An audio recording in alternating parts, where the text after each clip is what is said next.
Protect your DNA. BioPQQ can promote formation of new mitochondria. Infowarsstore.com. Officials, they discovered 45 to 55 missiles or rockets, 30 to 40 crates of ammunition, including mortar rounds and anti-aircraft ammunition. It's a very big deal, and here is our writer, Kit Daniels, with more.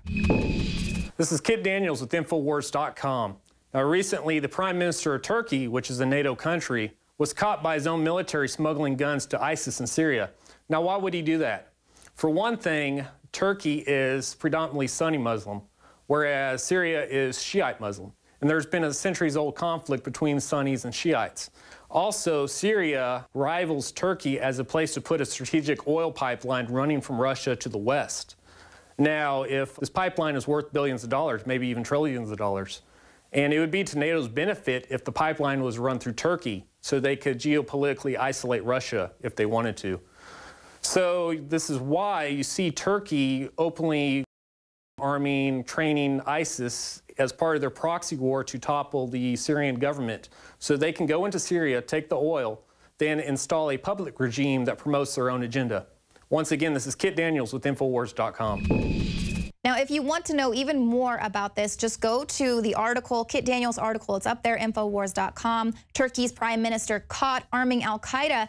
And you can click on an interview that we did with Sibel Edmonds. She's a whistleblower. She exposed a long time ago how the West was using Turkey as an operator in false flag war of terror. She goes on to describe how Osama bin Laden had ties to the CIA. Basically the same exact characters, the same exact history repeating itself. And go there, get a history lesson on this false flag, and then you can see that it's the exact same thing that is currently happening today, and also goes on to really explain how it's completely insane that they're talking about arming the rebels once again. Now stick around, because coming up I've got an explosive interview with Mark Passio. He's going to talk with me about occultism and mind control. But before that, find out what we told you about the police state. We predicted it a decade ago, and now it is in the mainstream news. Every year we make resolutions to lose weight and get in shape. And the truth is, it's hard, even with diet and exercise, because of toxic food and our environment that is stressing our bodies more than ever before. Working with experts in nutrition and biochemistry, I found that super high-quality nutraceuticals, in addition to my diet and exercise, were the answers that synergistically worked. I could see the drastic changes every day with the amount of weight I've lost, my increased stamina, and more of a twinkle in my eye. That's why we are now so excited to launch the Infowars Life Resolution Pack, combining 3 essential formulations: oxygen-based cleanser Oxy Powder, the Secret 12 bioavailable vitamin B12, and your choice of super female or super male vitality. Now all available at a discounted price to you and your family to bring in the new year and make 2015 a true success. That's InfoWarsLife.com or 888-253-3139.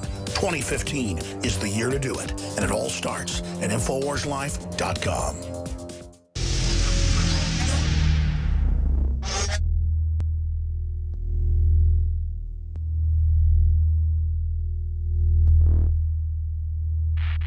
City of Austin tap water versus filtered City of Austin tap water. I can taste dirt in it. God knows what's in this. This has an aftertaste. Tastes like Austin water? Yeah, it does. Ugh. These people just sampled City of Austin tap water straight from the faucet. Next, we had them try a sample of tap water filtered through the ProPure G2.0 filtration system. High quality H2O. That one is better. Tastes like nothing. Yep, I know what good water tastes like. It's good water. Most tap water contains added substances like fluoride, chlorine, Monsanto's deadly pesticide, glyphosate, and many others. Studies prove that these substances are linked to an assortment of major health issues, including tooth decay, lowered IQ, and even cancer. It tastes like you're drinking out of the lake when you're drinking tap water. Yeah, it has that processed flavor to it. The ProPure G2.0 filtration system removes these deadly substances and many more, leaving only fresh-tasting, deliciously clean water. Okay, this is very tasty. It's good water. Refreshing. It's good. Go to InfoWarsStore.com today. Use promo code WATER and save 10% off your ProPure purchase. Again, that's InfoWarsStore.com or call 1-888-253-3139.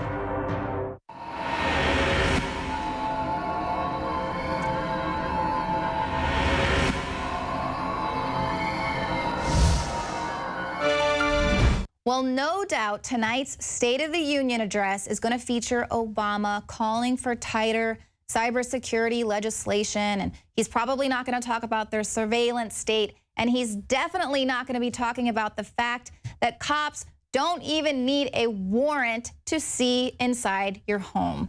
Now, we told you about this more than a decade ago, but here it is. At least 50 U.S. law enforcement agencies have secretly equipped their officers with radar devices that allow them to effectively peer through the walls of houses to see whether anyone is inside.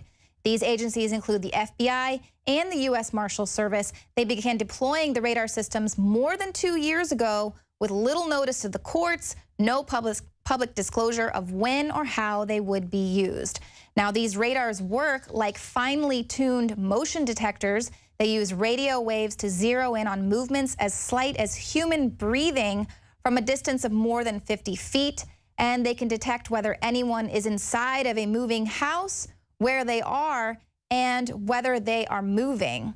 And there's a pretty good diagram of exactly how these things are working. Now, the agent's use of the radars was largely unknown until December. This is because a federal appeals court in Denver said that officers had used one before they entered a man's house in order to issue an arrest warrant. The judges there expressed alarm because they used this technology without first getting a search warrant. Obviously, this raises grave Fourth Amendment questions. And they also say, you know, the technology then was hardly new because federal contract records show the Marshal Service began buying these radars in 2012. They've spent about $180,000 on them. But see, if you'll recall, Alex Jones and all of the rest of us here at the Infowars crew were called crazy because we were telling you about this technology more than a decade ago in Police State 2 and Police State 3. Straight out of The Running Man, right here in New York, we have police state surveillance blimps that are sponsored by Fujifilm. This is only the beginning. In the future, every major city will have a high-altitude blimp tethered to a cable with ground-penetrating radar that looks right through your walls and gives the government a black and white image of the inside of your home. This entire war on terror is truly a pretext to launch a military-industrial complex takeover of the entire society. Everything is now going to shift into prisons and surveillance and security. We're going out of the free market economy into the fascist economy. The elite has used socialism to consolidate the people's wealth. Now that it's under their control, they're going to phase out all of the programs for the population, and it's all going to corporate welfare. This is the new America. Sound weapons, police in black ski masks with automatic machine guns, and yes, helicopters swarming around surveillance blimps right here in New York City. And only in the new corporate fascist America would we have a blimp for police state purposes that is sponsored by a major company. And we found out that Fuji gave free bikes to all the police, and guess why? They sold the U.S. government, a bunch of different city governments, or trying to sell other city governments, these high-tech imaging systems, these face scanning systems to recognize who we are. So our face becomes the national ID card, and Fuji is on the cutting edge of that. In the past, football teams had sponsors, or baseball teams. Then it was named stadiums after phone companies, Southwestern Bell, Nextel. Now we have the Fuji-sponsored NYPD blimp. Follow the blimp. The blimp just flew over. Yeah, follow that blimp. Don't lose it. We're using that blimp for surveillance. We always know where the protests are at. There it is, sir. Follow that blimp. No, Luis, what do you can say about that? What do you guys think of the new security blimp? It's nice. I want to know how you get qualified to drive the blimp. It says Fuji and NYPD. Yes, it does. I want to go to blimp school because I want to fly the blimp. So is Fuji now with the police department, or are you guys renting? I think, you know, renting the balloon. Yeah, believe it or not, right? I heard a story that the police, some of their helmets have cameras. That I never heard. I saw it on Fox. Yeah, that's kind of crazy. What about the big sound wave guns? Where are those? That I know nothing about. Did you hear about those? No, I didn't. Did you hear about how they got the I can't comment on anything like that. Now we're going to look at biometrics, the cashless society control grid. You'll be satellite tracked and taxed to drive an automobile. They're talking about 65 cents a mile during peak times. The federal government is preparing and pushing the states to implement this system. We're talking about RFID tracker chips in the money and almost all products you buy at the store that will track and trace what you do. The Cold War era echelon system is being beefed up to listen to, read every fax and email, track all purchases made by Americans. And meanwhile, the border stays wide open. This is about total taxation, total control, total surveillance. So I want you to understand this. You're going to be taxed and traced and followed. They want to make it the law, satellite tracking systems in all your cars. The hardware and software is already in all the new cars, just to have the interface plugged in. We're only a few years away from this. Your television sets, that they have digital cable hooked into them, are watching in detail what you watch. They've got face scanning cameras on the streets. They're going in the grocery stores, following and tracking what you're doing, building detailed psychological algorithms on you. They're face scanning you and thumb scanning you to get driver's license now. Almost all the 50 states have implemented this. There's just a few that haven't. That's where they get the face scan and the thumb scan to match against you at the grocery store or at the mall. But all of this is happening while our borders are wide open. And on top of that, we have the Pentagon saying we're going to watch all Americans.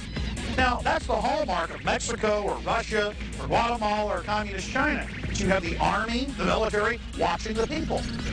And for those of you that are watching this program many years from now, I want you to understand that you're going to have more terrorism come out of all this, because the very military-industrial complex that is now enslaving and taking control of the people are the ones that stand to gain for more terrorism. And the evidence clearly shows they are instituting and carrying out the terrorism. That is small compartmental units of this behemoth federal government that is becoming an imperial world government. Most people in government are good throughout the pyramid, but that key cabal at the top controls and sets the policy for the entire beehive-type society. So understand, maximum surveillance, maximum Big Brother tracking and tracing that dwarfs the nightmare vision of George Orwell in 1984. It's more akin to a THX 1138 Matrix-like system. The chains are being forged. We're being put into this brave new world. And people need to face the scope of this electronic straitjacket that's being projected against you and your family. My friends, they've now announced, way back in 2002, that the Scientific Atlantic cable boxes, the digital cable boxes, watch what you watch. They don't just watch you physically.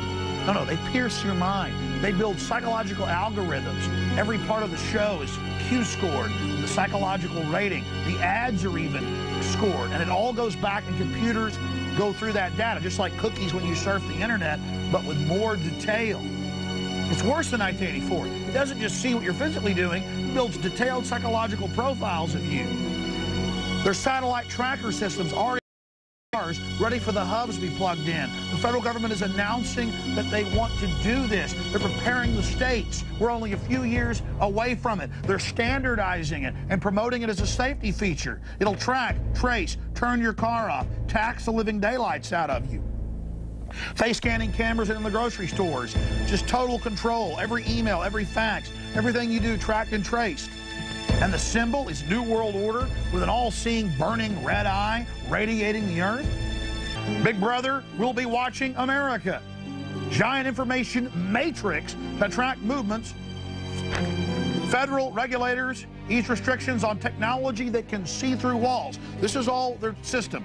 They say they're going to have hover drones watching us at all times, and they've been given the technology to police for 5 years. It's a crisp black and white image of everything you do in your home. It'll look through 4 feet of concrete, and that's just what they're giving police now.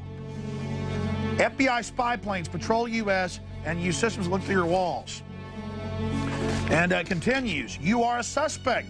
William Sapphire in the New York Times says, every purchase you make with a credit card, every magazine subscription you buy, medical prescription you fill, every website you visit, email you send or receive, every academic grade you receive, every bank deposit you make, every trip you book, every event you attend, all these transactions and communications will go into what the Defense Department describes as a virtual centralized grand database.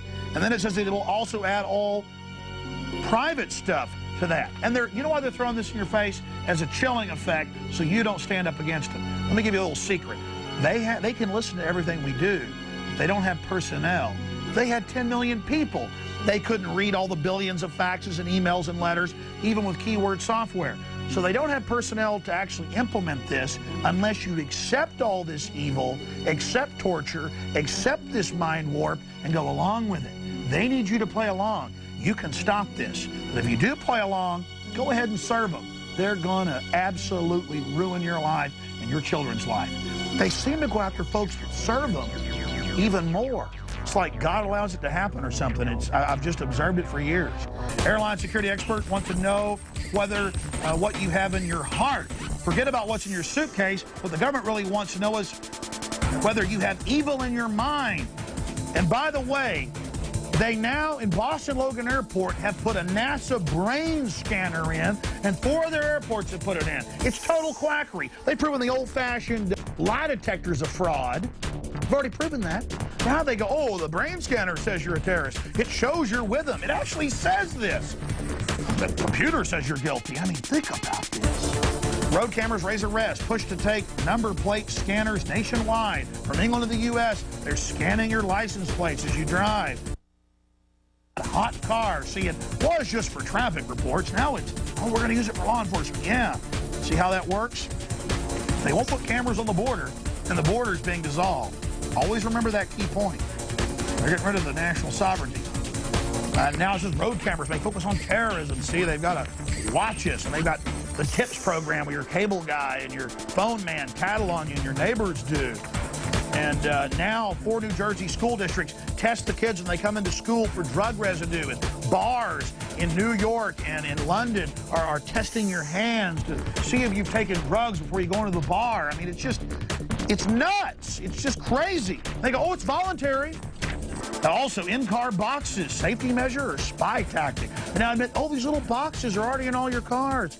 By the way, Homeland Security's hooked into these private billboards all over that tune into what you're listening to. Did you know that your radios in your car, AM and FM, actually transmit at a low level? And now Homeland Security tunes into what you're listening to. High-tech billboards tune into drivers' taste. And it says the billboard is listening. San Francisco Chronicle, ABC News. Here's another one, Business Week. Will your TV become a spy? Hollywood wants every new digital set to include a monitoring device that tracks back and reports to them. It seems it's an everyday occurrence to have the National Guard out for, quote, safety checkpoints being conducted with local police. Also in the April 10th, 2000 edition of Around Iowa. It seems they're having to propagandize the local public via the papers and condition them that it's okay to have the military out in police uniforms and dressed as civilians. Oh, that's not a telltale sign of the secret police. But don't worry, it says questions have been raised about the use of plainclothes Iowa National Guard troops. But Major Michael Cohen, a lawyer for the National Guard, he says there's no problem. Why, he says Congress says that it's A-OK. Well, I guess they've scrapped posse comitatus and we're going the way of Mexico or Russia. How can any serious American watch this? Anyone that has an even basic grasp of human history.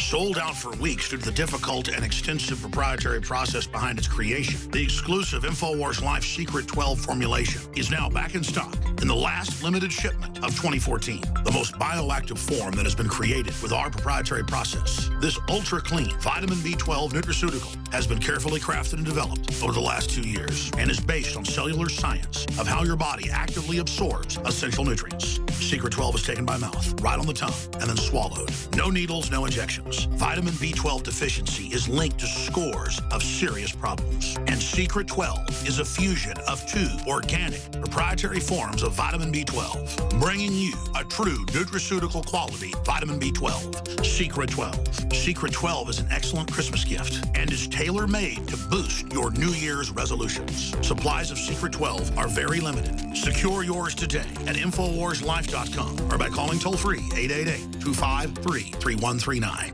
The Molon Lave Silver Coin, certified by the Provident Mint. This 1-ounce silver round is 0.999% fine silver, inspired by the legendary Spartan king Leonidas and his refusal to lay down arms in defiance of Emperor Xerxes. Molon Lave, that's Greek for come and take it. This is available now at InfoWarsStore.com. Act now as supplies are limited. And don't forget, free shipping and a free gift. That's InfoWarsStore.com.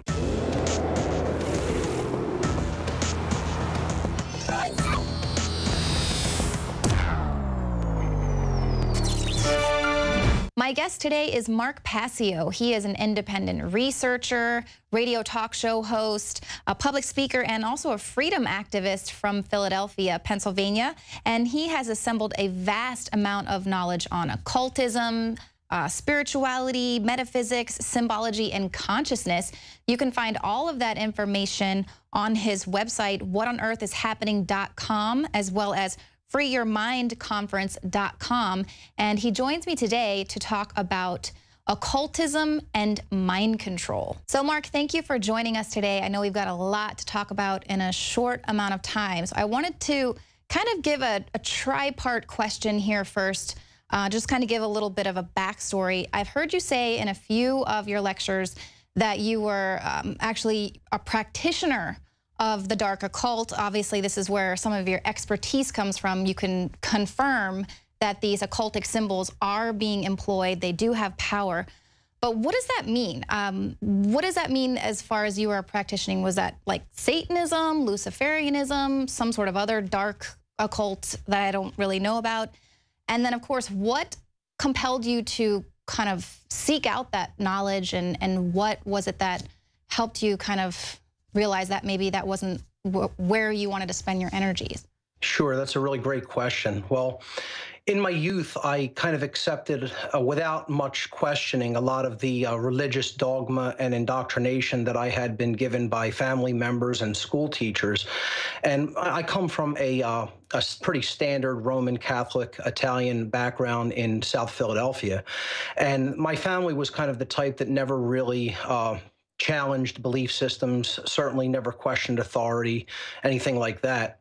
And, you know, back then when I was given a lot of those dogmatic beliefs and kind of accepted them, I certainly lacked a lot of the knowledge about what religious indoctrination is about and why it's done. I certainly didn't know anything about astrotheology at that time. And a lot of that knowledge probably could have put some of that indoctrination into perspective. But since I lacked it, my disillusionment with modern organized religion turned into extreme anger. And I acted upon that anger by attempting to seek out the antithesis of religion, the antithesis of the system into which I was born, and I found it in the form of the dark occult, dark occultism, particularly Satanism, which was the type of dark occultism that I gravitated toward. And I espoused a lot of satanic beliefs and ideologies, particularly through writing and music. Some of my work was eventually recognized by Anton LaVey, who was the high priest of the organization known as the Church of Satan at that time. He has since died.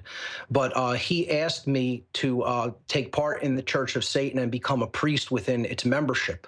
And I accepted that offer, and I became a priest in the Church of Satan. And what my job was to do was basically, for the most part, explain the ideology of Satanism to people in an attempt to take more people into the ranks of that ideology.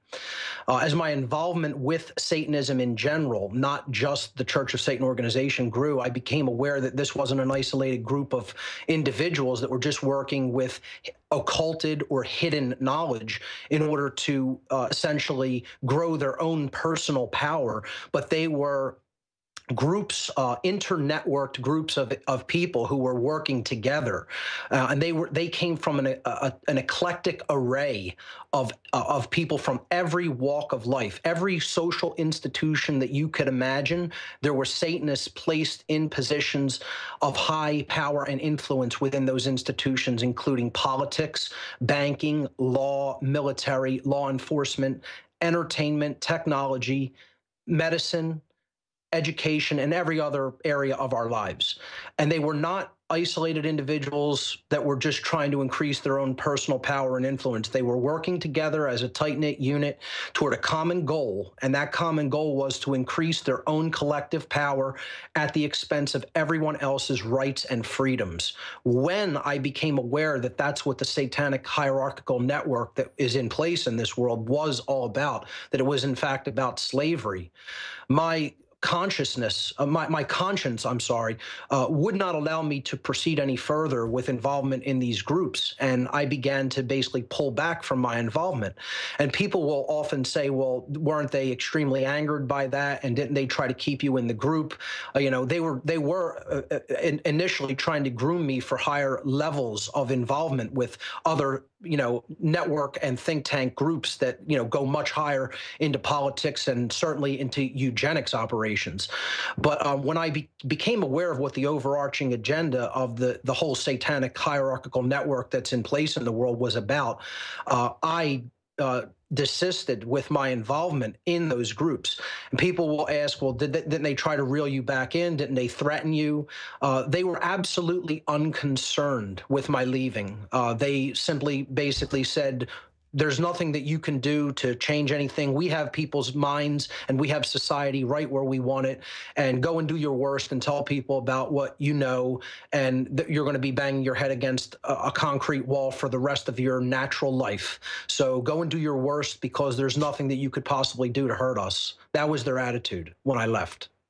Right. Well, it is like banging your head against a wall, and there are such extreme forces keeping people hypnotized. I mean, just talking about Anton LaVey or the Church of Satan, just the ties with the NSA. I mean, if you want to talk about the surveillance and control, I mean, there is the upper echelons of government, and here was a secret program with the NSA that wasn't exposed until just recently. Obviously, it's been going on for quite some time. I consider the groups I was involved in very low level, certainly not high level by any stretch of the imagination. I do consider that LaVey was sort of a puppet for these higher level satanic networks and groups, and certainly worked with governmental institutions during the time that he was alive.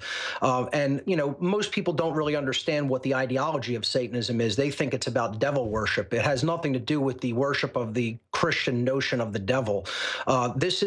Satanism basically has four main tenets or overarching principles of belief, and that is that self-preservation is the highest goal, and you should do whatever you can to advance your personal power and influence in the world, no matter who you really have to walk all over, step on, or hurt to get what you want.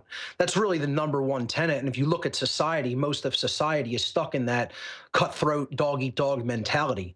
Moral relativism is the second major tenet, which is the idea that there's really no such thing as objective standards of right and wrong behavior, that we as human beings can get to basically decide upon our whims what right and wrong are, and base our actions accordingly.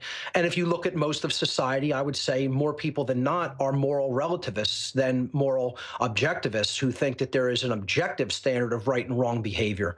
So that's also very pervasive in society. The third major tenet is social Darwinism, the idea that the most ruthless in society have some sort of a predetermined or predestined right to basically rule over everybody else in society because their genetics got them there and, made them fit for rulership.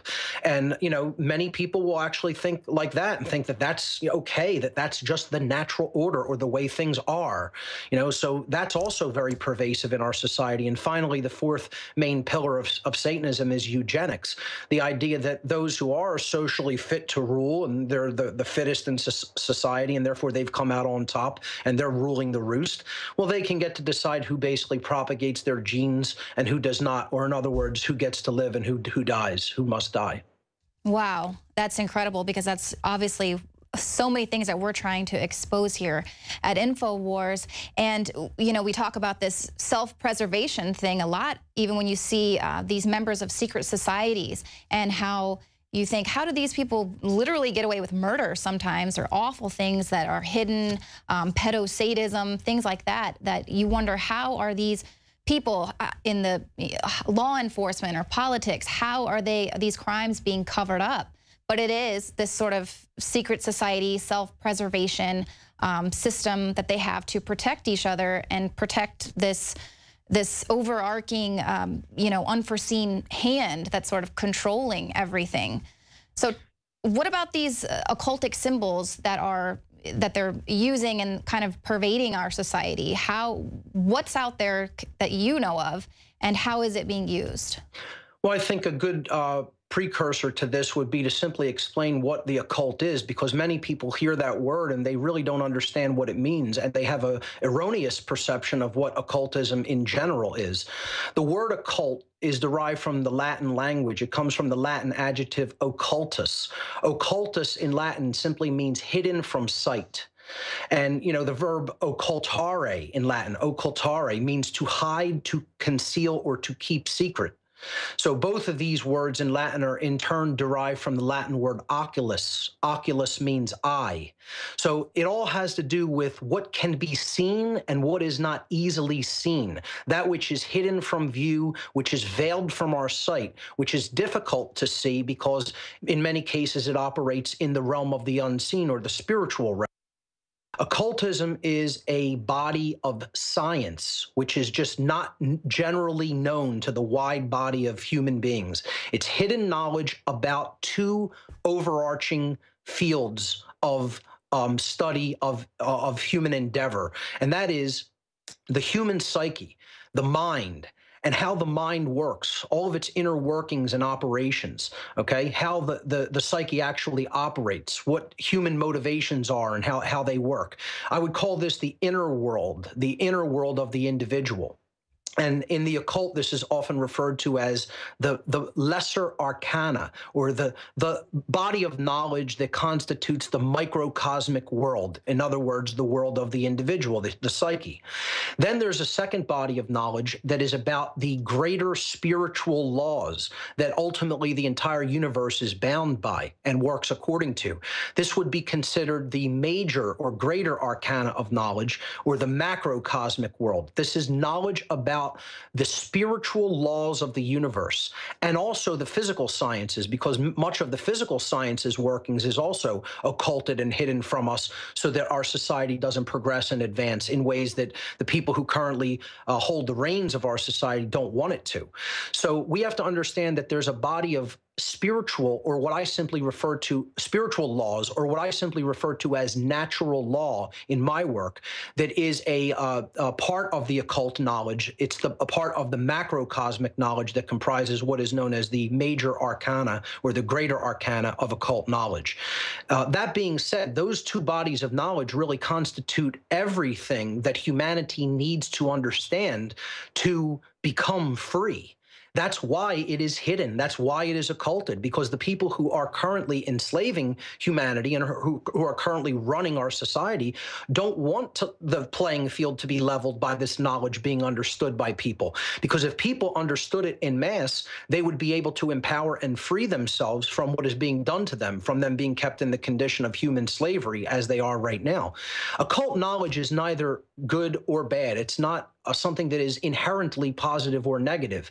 The consciousness of the wielder of that knowledge will ultimately determine whether that knowledge is actually being applied for good or ill. In other words, either for the uplift of humanity by spreading it and distributing that knowledge throughout the human population, and therefore enlightening people and making them be able to be informed and make their own good choices and good decisions in harmony with the spiritual laws of nature, natural law, or whether that knowledge, that occulted knowledge, will be used for ill, for evil purposes, for control, for manipulation over the people who currently lack it and are ignorant of it.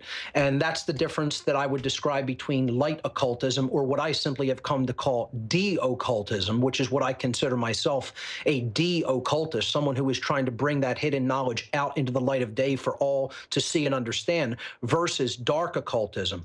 Dark occultists want to deliberately hide and keep that knowledge hidden in order to create and maintain that power differential that they currently have. Well, exactly, because as long as they can keep a false reality, people just kind of in a fog, no one can change the reality because they don't actually have a grasp of what reality actually is. They're just in a trance with all of this symbolism bombarding them everywhere. Obviously, the Infowars viewers, they know all about, you know, the all-seeing eye and the pentagram and these sorts of things.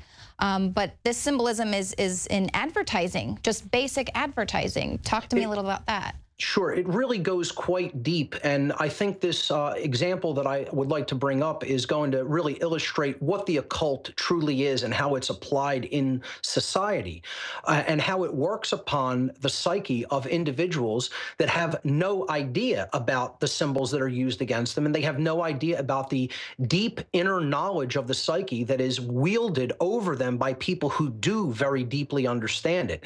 To understand this example, we have to just simply delve into the world of archetypes, which are types of basically rudimentary type symbols. An archetype is considered an original pattern from which other patterns or other more advanced type symbols are basically based, okay? So it's a model or an original form or a prototype of some kind. And there's some basic symbolic archetypes. Of course, we have the circle, which represents infinity and eternity and perfection, and the divine. The circle has always kind of been considered a shape that represents the divine. It's based on a number that cannot really be ever pinned down to exactitude, you know, pi, of course. And, you know, it's just a symbol that has represented perfection throughout all different traditions in human history. Conversely, the opposite of that, the square, is another archetype, and it's represented stability, but also rigidity and imperfection. And it's represented things that are earthbound, that are very earthly and human, as opposed to you know, divinity, like the circle represents. So then we have another archetype, the triangle. You know, we see this a lot in symbolism as well, because it represents balance, it represents union or coming together of often opposite extremes. It represents the intellect. It represents, in many cases, knowledge. Another archetype is the star, which represents spirit or sovereignty. And, you know, that's, of course, used in politics a lot. And there's many other archetypes that we could get into, but essentially, archetypes resonate deeply with the human subconscious mind. Okay, that's the main thing to keep in mind. It's kind of, archetypes are kind of embedded almost into our, the very fabric of our being, into what one might call our ancestral DNA, because these shapes and symbols have been around with us since humanity has been on this planet. The perverted use of symbolism and archetypes goes on constantly in our society. And again, since people are ignorant about how a lot of this symbolism works, it's quite literally a quote-unquote piece of cake for these dark occultists to wield this knowledge in this way. So I want to give a brief example. Betty Crocker, in the 1950s, had designed a new instant cake mix, and they didn't know how this was going to be received by American housewives, and so they did a lot of research and development on this product, and they put it out into the supermarkets. They got distribution for it. Spent a whole lot of money to do all of that. And then the cake mix was very unpopular. It did not sell well at all. And there was an underlying reason for this, but Betty Crocker didn't understand that reason at the time. Okay, well, I'll just give a little bit of a background. This cake mix, all you needed to do was just add water to the supplied powder, and then, you know, you would bake that and you'd have an instant cake. In that day, that was considered somewhat of an amazing thing, and unfortunately, housewives didn't go for it. They, you know, and families in general, they they made kind of like a statement that this isn't something that we're interested in by their lack of purchase. And Betty Crocker, instead of saying, well, you know, we've kind of received a mandate from the masses of people, they're not interested in this, they decided that they would make people want the cake mix. What they had to do was attempt to assuage that psychological guilt in those housewives. The way that they did that, very interestingly, was they simply added some words on the instructions on the box. Now, just think about that for one moment. How powerful would a few words on a box be to completely change the mindset of an entire group of people in society? But that's exactly what happened. And this cake mix sold eventually. The 3 words that they needed to add on the box, so the ad campaign firm comprised of these psychologists told Betty Crocker, just keep the mix the way that it is and add on the instructions, add an egg, add 1 egg, where the 3 words need to be put on the box. When the housewives read the new instructions upon trying to find out how the cake mix worked before they bought it, that changed their mind. Now, most people will say, well, what sense does that make and how does that work? And therein lies what the occult actually is, what the knowledge of the occult is, which is what these psychologists applied. That's what we have to understand the occult is. It's deep, ancient, ancestral psychology that is being applied against people who have no idea about how it works. The egg is a symbolic archetype of feminine energy. It is the creative essence of the female that combines with the sperm to create life. It is the feminine fertility symbol. So that is what they were putting in the mind of the housewife. Now you take what we've given you in the cake mix, the instant cake mix that's very easy to prepare, okay? And after you have that, you add an egg to the cake mix. So now symbolically, virtually, through proxy, you are giving your feminine creative essence into the project. And in doing that, those housewives are now assuaging that guilt that they previously felt by not putting enough of, quote unquote, themselves into this undertaking for their family to make this cake. In adding the egg, that psychologically assuaged that guilt subconsciously without those women ever even understanding what had been done through the back door psychologically to them. That, ladies and gentlemen, is what the occult actually is. The cake mix sold like wildfire after they only changed the instructions on the box to add a symbolic archetype to assuage that psychological guilt subconsciously. Wow. Now, if that's not a powerful enough example, I don't know what is. This is what people have to begin to understand that occult knowledge is and what it can do and how it can be applied in a perverted way in society to act as sort of a weapon against people that don't understand how it works. I would suggest that's much more than just clever. I would suggest that that is an absolute perversion of someone else's free will decision-making processes, because you are using knowledge that they lack to essentially steer their mind in a particular direction without them even understanding how you did that. Absolutely, and obviously that was decades ago. No telling how perverse this is in advertising now. You know, we see it with the commercials, McDonald's, Burger King, fast food. You know it's bad for you, but you've just got to go to the drive-thru right now. There was a lot of activists calling for labeling for GMOs, and then they took them to this sort of think tank meeting, and by the time they got out of it, they were all pro-GMOs. So it's just pretty amazing how easily we can be programmed. Obviously, I know you've got a ton more information that people can find on your website, whatonearthishappening.com.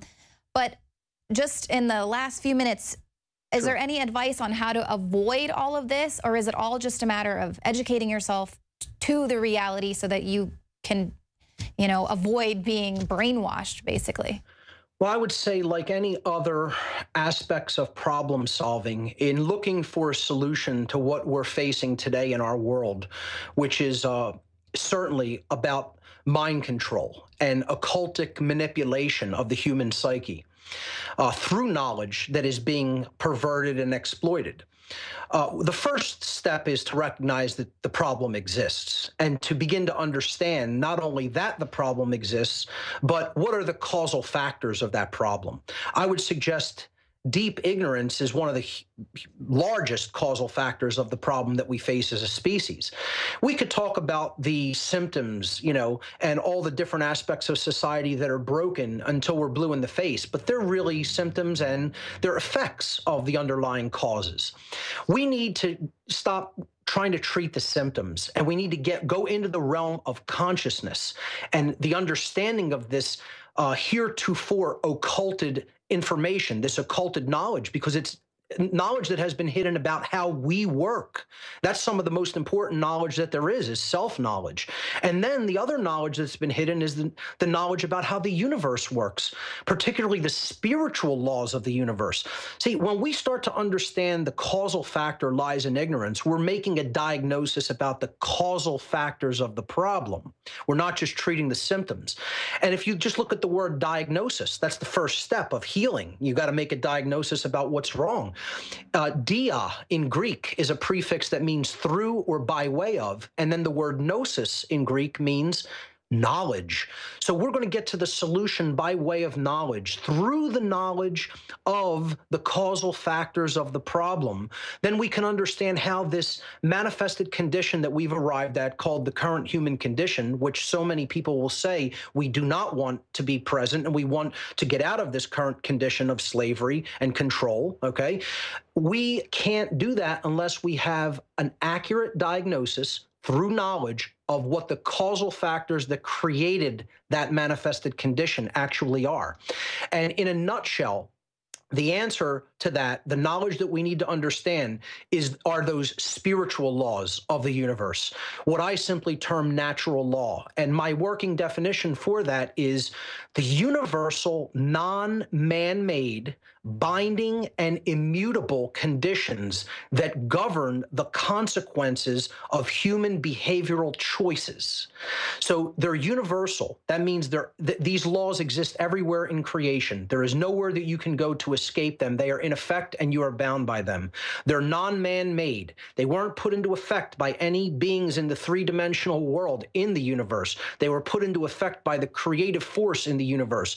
Call it God, call it the underlying intelligence behind everything. It doesn't make a difference what you call it. It's the creative energy that ultimately began everything and set the laws of this realm into motion that we call the physical universe.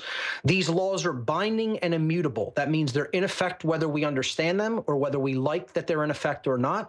And we can do nothing to change that these laws are in effect, just like we can't change the law of gravity or the laws of electromagnetism. They are in effect in the universe, and they are always in effect. We are bound by them. We only can understand their workings and then choose whether to align our behaviors to those workings or not. And what these laws, these spiritual laws, ultimately do is they govern the consequences of our behavioral decisions. When we make a choice that is in keeping with these spiritual laws, therefore, that behavior is actually a right under this natural law or spiritual law, then we receive one particular set of results. When we act in opposition to these laws, and therefore we are acting immorally, and we are not taking behaviors that are our right to take, we receive a completely different set of results. It's very, very simple. I simply call the laws that govern whether a society is free or not. The law of freedom. Freedom and morality are directly proportional to each other. As morality increases in any given society, the freedom of that society will also increase. As morality in any given society declines or goes on the wane, then the freedom of that society will also decline, and that society will go ever more toward tyranny and enslavement. True freedom can never exist in a society that embraces the concept or the ideology of moral relativism. This is the main problem that is driving our society into tyranny and slavery.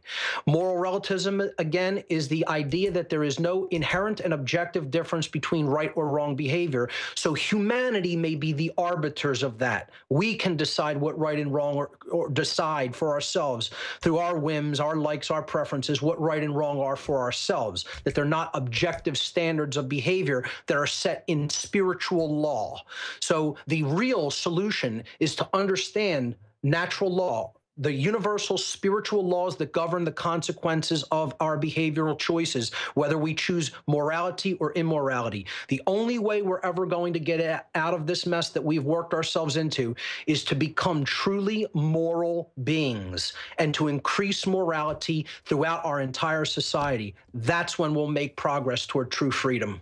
Yeah, and that's really powerful because you can see that that's what is happening to our society right now. We have become waning more toward the immoral side, and you see the tyranny is rising. It's kind of working perfectly into their plan. Well, Mark, thank you so much. We're definitely going to get you back on to decode the matrix and other things there that are just so interesting.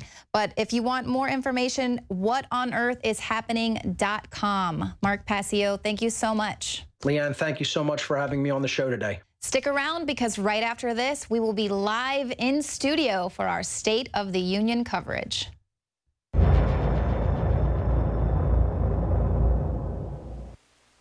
City of Austin tap water versus filtered City of Austin tap water. I can taste dirt in it. God knows what's in this. This has an aftertaste. Tastes like Austin water? Yeah, it does. Ugh. These people just sampled City of Austin tap water straight from the faucet. Next, we had them try a sample of tap water filtered through the Pro Pure G2.0 filtration system. High quality H2O. That one is better. Tastes like nothing. Yep, I know what good water tastes like. It's good water. Most tap water contains added substances like fluoride, chlorine, Monsanto's deadly pesticide, glyphosate, and many others. Studies prove that these substances are linked to an assortment of major health issues, including tooth decay, lowered IQ, and even cancer. It tastes like you're drinking out of the lake when you're drinking tap water. Yeah, it has that processed flavor to it. The Pro Pure G2.0 filtration system removes these deadly substances and many more, leaving only fresh-tasting, deliciously clean water. Okay, this is very tasty. It's good water. Refreshing. It's good. Go to InfoWarsStore.com today. Use promo code WATER and save 10% off your Pro Pure purchase. Again, that's InfoWarsStore.com or call 1-888-253-3139. You are watching the Infowars Nightly News, which airs 7 p.m. Central at InfoWarsNews.com. And your support is helping us defend liberty worldwide.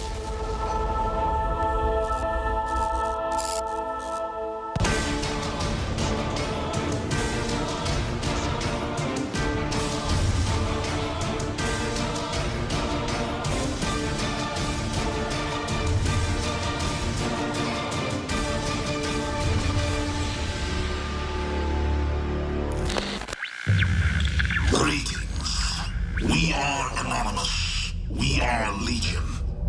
Anonymous has many different faces and flavors. Some corporate, some governmental, some white hat active, some black hat.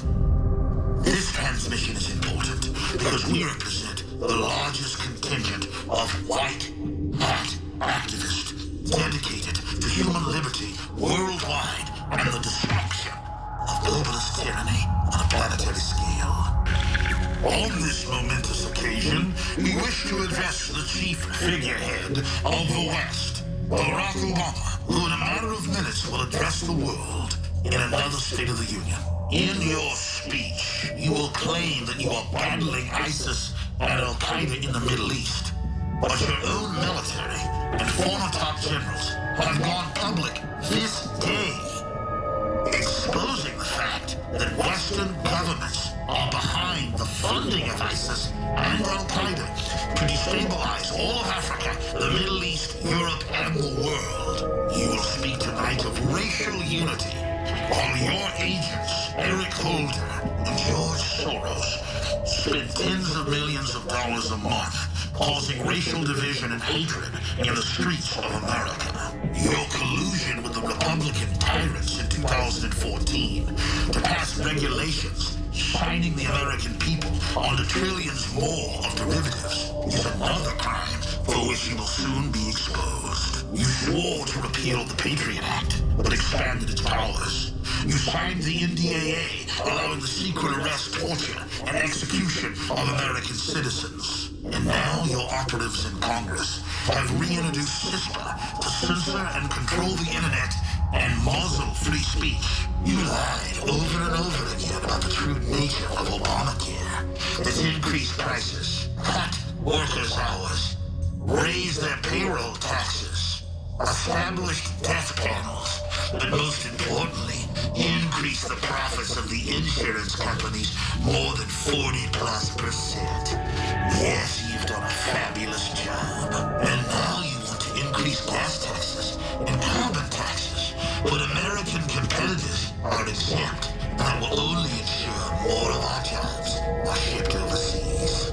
You had more off-the-record meetings with lobbyists than any president before you, signed more executive orders than any president before you, doubled the national debt when you promised to cut it in half. Everything you said has been a lie.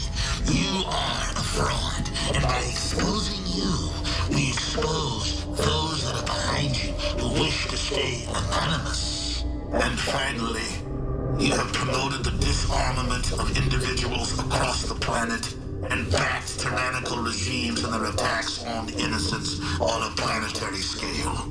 You dare to stand before the people of the world and claim that you represent the common man when everything you've done is to end human liberty and make us nothing more than domesticated slaves. Barack Obama is a tyrant of tyrants, and therefore Anonymous warns this figurehead that no more lies will be accepted, that the fraud is evident, and that the people of the world are awakening and are not intimidated.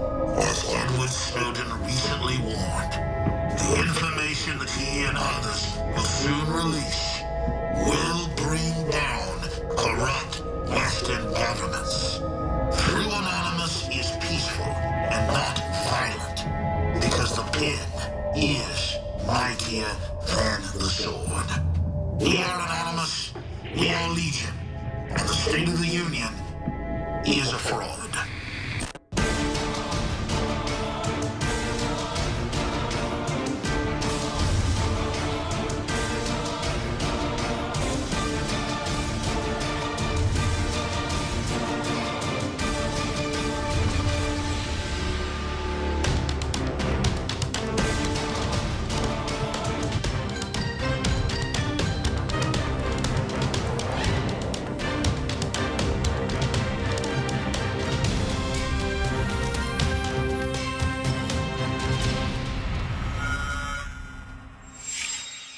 Welcome to the live coverage of the Infowars Nightly News of Obama's 2015 State of the Union. Now, you just heard the rebuttal from Anonymous, a little bit better than a rebuttal from Joni Ernst, but we're going to be talking about what Obama is talking about. And as we just heard, this is nothing but a fraud. Of course, the mainstream media is talking about Obama doing his Robin Hood turn.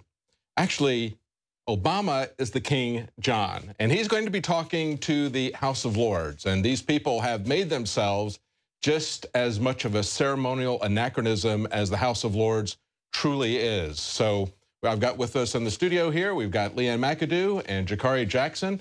Joe Biggs is going to be joining us as well to respond to what Obama is going to be talking about. And of course, from what we've learned in the preceding week, we know that he's going to be talking about a lot of different things, primarily about taxes, about free college education, which is not going to be free. He's also going to be talking about trade and a lot of news about the internet, trying to exert control, financial control over the internet. What are you guys looking for tonight? My favorite part of the State of the Union is the Skeksis parade, when all the Skeksis come out and they clap for each other and they just clap and revel in their evilness. It's just an extended clap fest.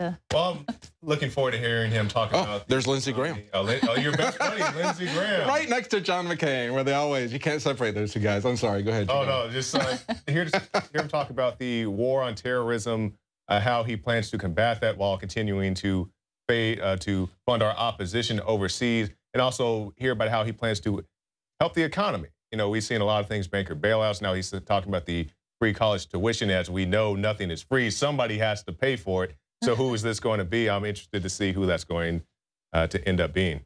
Well, and of course, normally this would be even more irrelevant because Obama is operating against a Congress that is controlled by the other party. Except that Obama is increasingly talking about how he really doesn't care about Congress. And of course, they're not going to take any power back. They're not going to try to use any checks or balances against Obama as they have a duty to under the Constitution. No, instead, they're simply going to be passing the checks around.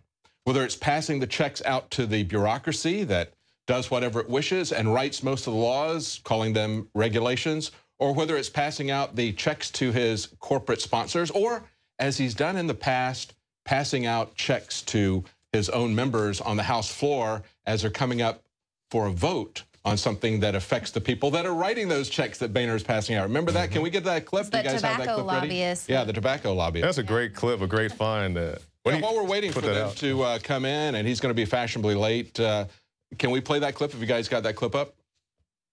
Okay, all right, we're going to get to that clip in a minute. Now, we were talking about how there's been a lot of trumpeting about how there's going to be a massive tax change, and this tax is what they're talking about with him playing Robin Hood.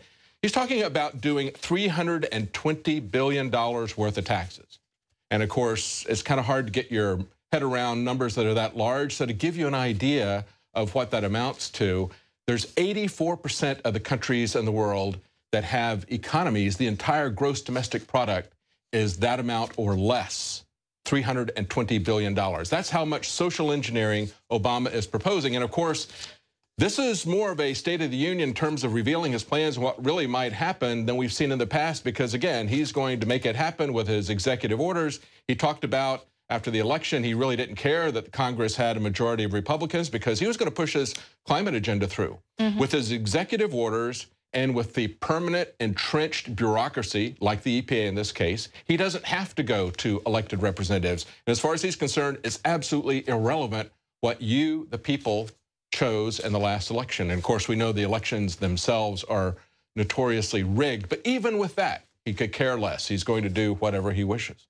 And it's going to be interesting to see how the president addresses Congress when this largely Republican majority was elected based on a referendum against his agenda. Oh, here he comes. Oh, here we go, the exit parade. Oh, I love how they set this up. It's like, you know, when you watch a boxing match and they come through the tunnel and all the fans are on both sides and they're slapping hands with the fans. That's what this reminds me of. Except, Jakari, there's no opposition. Like there is in a boxing match. Oh, the American people, that's the opposition. Oh, man. Here comes the turtle. Yeah, Boehner's his sparring partner. They're really working for the same guys. Oh, goodness. They're like, here you go, guys. Make us proud. We paid you a lot of money. So it's quite the crowd. We'll see what he has to say. I just expect more lip service. More broken promises. One of the things he's been telling people is that he's going to give 2 years of free college, except he's got a lot of details that have been leaked about how he's going to change student loans, how he's going to set up pay as you earn.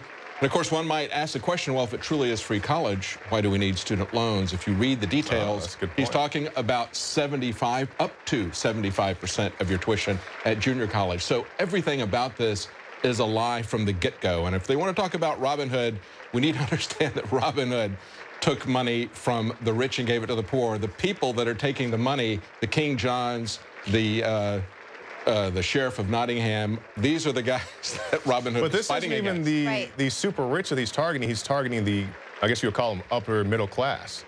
Yes. Yeah, yes. That's the middle class is going to be saddled with the $60 billion free tuition bill. So and they have leaked a lot of details of this. Reason we know a lot of what's going on with the details of the tax plan is because he's been leaking this for the last week, putting this out on social media. But again, couching it in terms that are favorable to him, couching it in terms that are actually lies, saying that I'm going to give you free tuition when in actuality, at most, it's going to be 75%.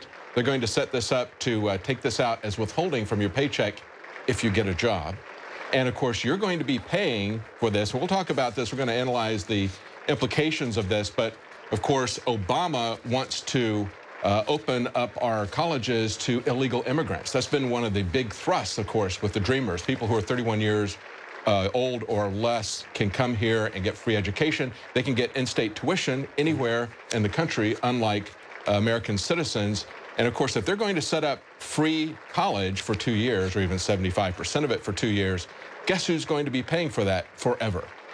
American citizens will be paying for that. That's right. This is part of expanding Cloward and Piven, opening up the borders, bringing in people to consume education. And of course, the last time we heard that he was going to make something affordable was with Obamacare.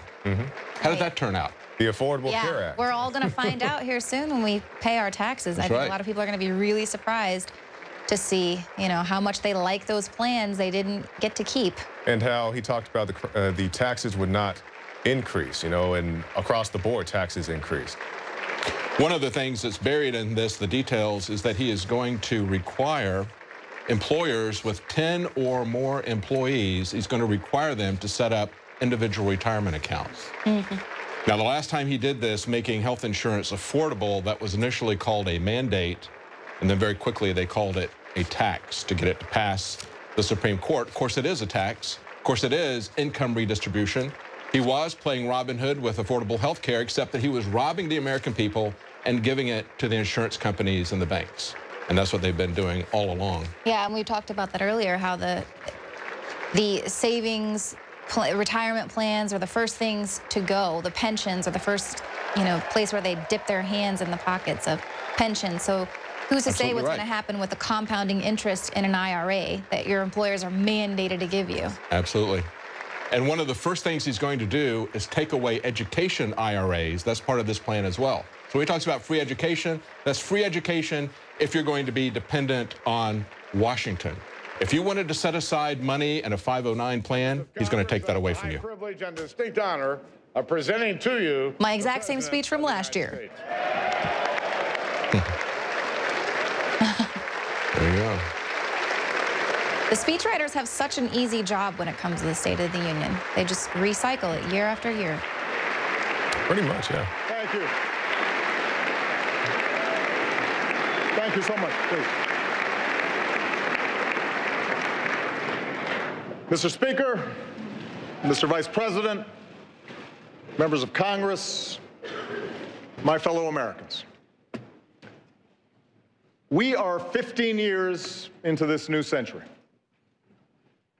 15 years that dawned with terror touching our shores, that unfolded with a new generation fighting two long and costly wars. Ooh, terror. That saw a vicious recession spread across our nation and the world. It has been and still is a hard time for many.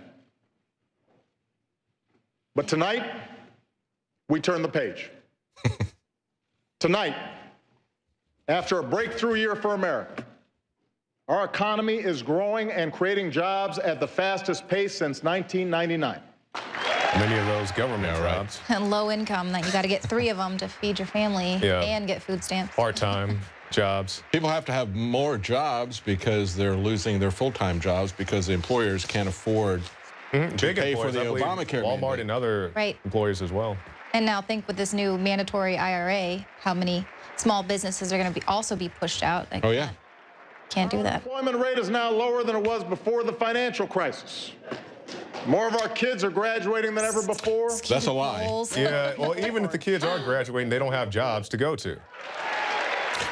Well, when they talk about it, they're making the parents work 10 times longer, which means the kids are neglected and stuck in this school system that is completely horrible.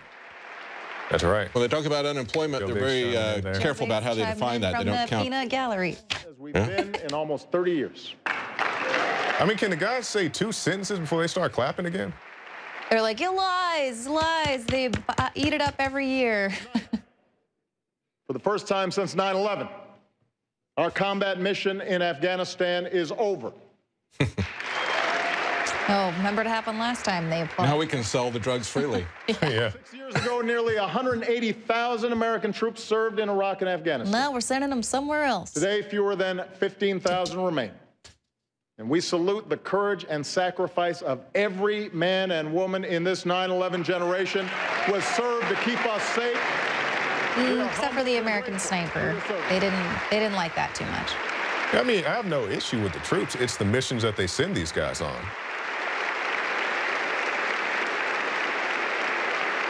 Calls it the 9/11 generation. What is it called? The surveillance state generation. Yeah, and then we have one of his invited guests was the Marine that was stuck in Mexico for all that time. He's taking credit for that. He didn't do anything to get that guy. No, he didn't. He didn't. No, he did not. He's going to go ahead and scoop that up as a victory for his administration. America, for all that we have endured, for all the grit and hard work required to come back, for all the tasks that lie ahead, know this: the shadow of crisis has passed, and the state of the union is strong. If you're going to talk about a shadow of crisis has passed. Talk about the shadow government that spies on us from the dark. It sounds like the subtitle of a Black Ops video game. The shadow of crisis has passed. At this moment, I think the we're growing economy, shrinking deficits, bustling industry, he knows booming energy production. No one really we have risen from recession freer to believes write anything our he's own saying. future than any other nation on earth. Booming energy productions. The Saudis are shutting down domestic energy. Yeah, he's talking about overseas. Oh, the Chinese that are and for decades to setting come. up solar farms on our... Will we accept an economy where only a few of us do spectacularly well? Or will we commit ourselves to an economy that generates rising incomes and chances for everyone who makes the effort? Notice how he posed that. Will we do A or B? Probably A. Will we approach the world fearful and reactive, dragged into costly conflicts that strain our military and set back our standing? We got dragged that into those he keeps conflicts? pushing them into. Using all elements of our power to defeat new threats and protect our planet? Will we allow ourselves to be sorted into factions and turned against one another? Or will we recapture the sense of common purpose that has always propelled America forward? If you don't, he'll veto. In 2 weeks, I will send this Congress a budget filled with ideas that are practical, not partisan. Here we go. And in the months ahead, I'll crisscross the country making case for those ideas. Really? So tonight, I want to focus less on a checklist of proposals and focus more on the values at stake in the choices before us. It begins with our economy. So he's got a pen, a phone, and a car. 7 years ago, Air Force One. Rebecca and Ben Erler of Minneapolis were newlyweds. Here we go. Multimedia.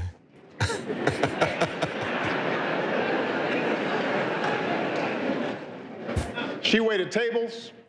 He worked construction. Their first child, Jack, was on the way. They were young and in love in America. And it doesn't get much better than that. If only we had known, Rebecca wrote to me last spring, what was about to happen to the housing and construction market. As the crisis worsened, Ben's business dried up. So he took what jobs he could find, even if they kept him on the road for long stretches of time. Rebecca took out student loans and enrolled in community college and retrained for a new career. They sacrificed for each other. And slowly it paid off. They bought their first home. They had a second son, Henry. Rebecca got a better job and then a raise. Ben's back in construction and home for dinner every night. It is amazing, Rebecca wrote, what you can bounce back from when you have to. We are a strong, tight-knit family who has made it through some very, very hard times. We are a strong, tight-knit family who has made it through some very, very hard times.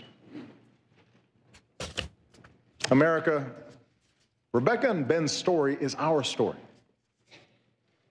They represent the millions who've worked hard and scrimped and sacrificed and retooled. And survived in spite of what reason the government that I and ran banks for have this done to them. Yeah. You are the people I was thinking of 6 years ago today, in the darkest months of the crisis, when I stood on the steps of this Capitol and promised we would rebuild our economy on a new foundation. And it has been your resilience, your effort, that has made it possible for our country to emerge stronger. Well, we didn't build that. Yeah. We believed we could Very reverse different the tone, tide isn't of outsourcing. And the American auto industry was on the brink of collapse until we sold it to Italy. Yeah. For pennies on the dollar. Created Yeah. more than 11 million new jobs.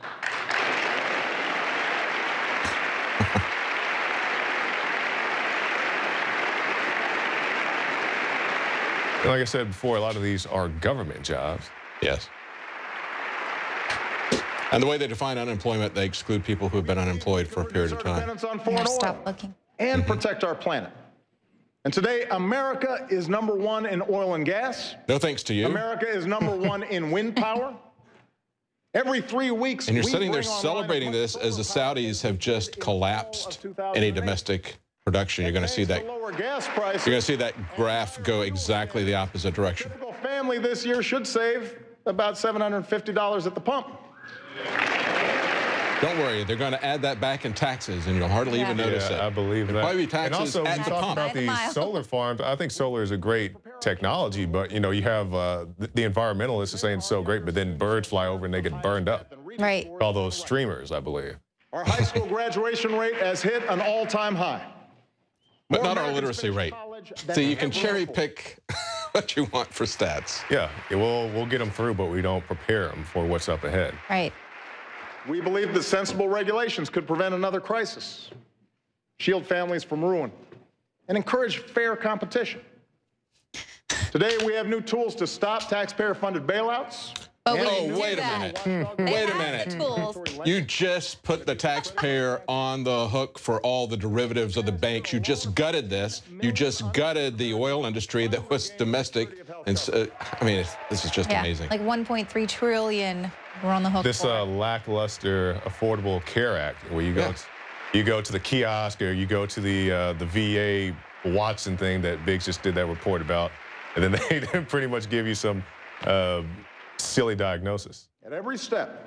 We just had an article today on Infowars.com. H&R Block said, we don't understand Obamacare. It's hopelessly complex from a tax standpoint. People don't realize they're going to be paying 1% of their income if they didn't sign up for the inflated insurance that they mandated. Yeah, it's not $95 unless you make less than $9 grand.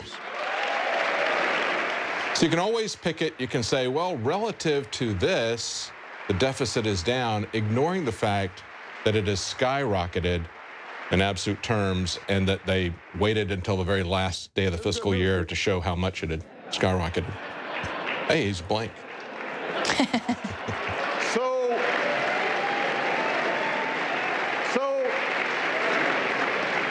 So the verdict is clear. Middle-class economics works. Expanding opportunity works. I had not. That's why we don't do it. As long as politics don't get in the way. Oh, they say this every We year. can't slow down businesses or put our economy at risk with government shutdowns or fiscal showdowns. We can't put the security of families at risk by taking away their health insurance. I like or when he's talking about unraveling these the new government rules on Wall Street. shutdowns and these sequesters and all that stuff. But I remember he was threatening not to pay the military. Was it last year, the year before, and then he didn't want to have the White House tours. They didn't have money for that. But of course, they had money to go on vacation.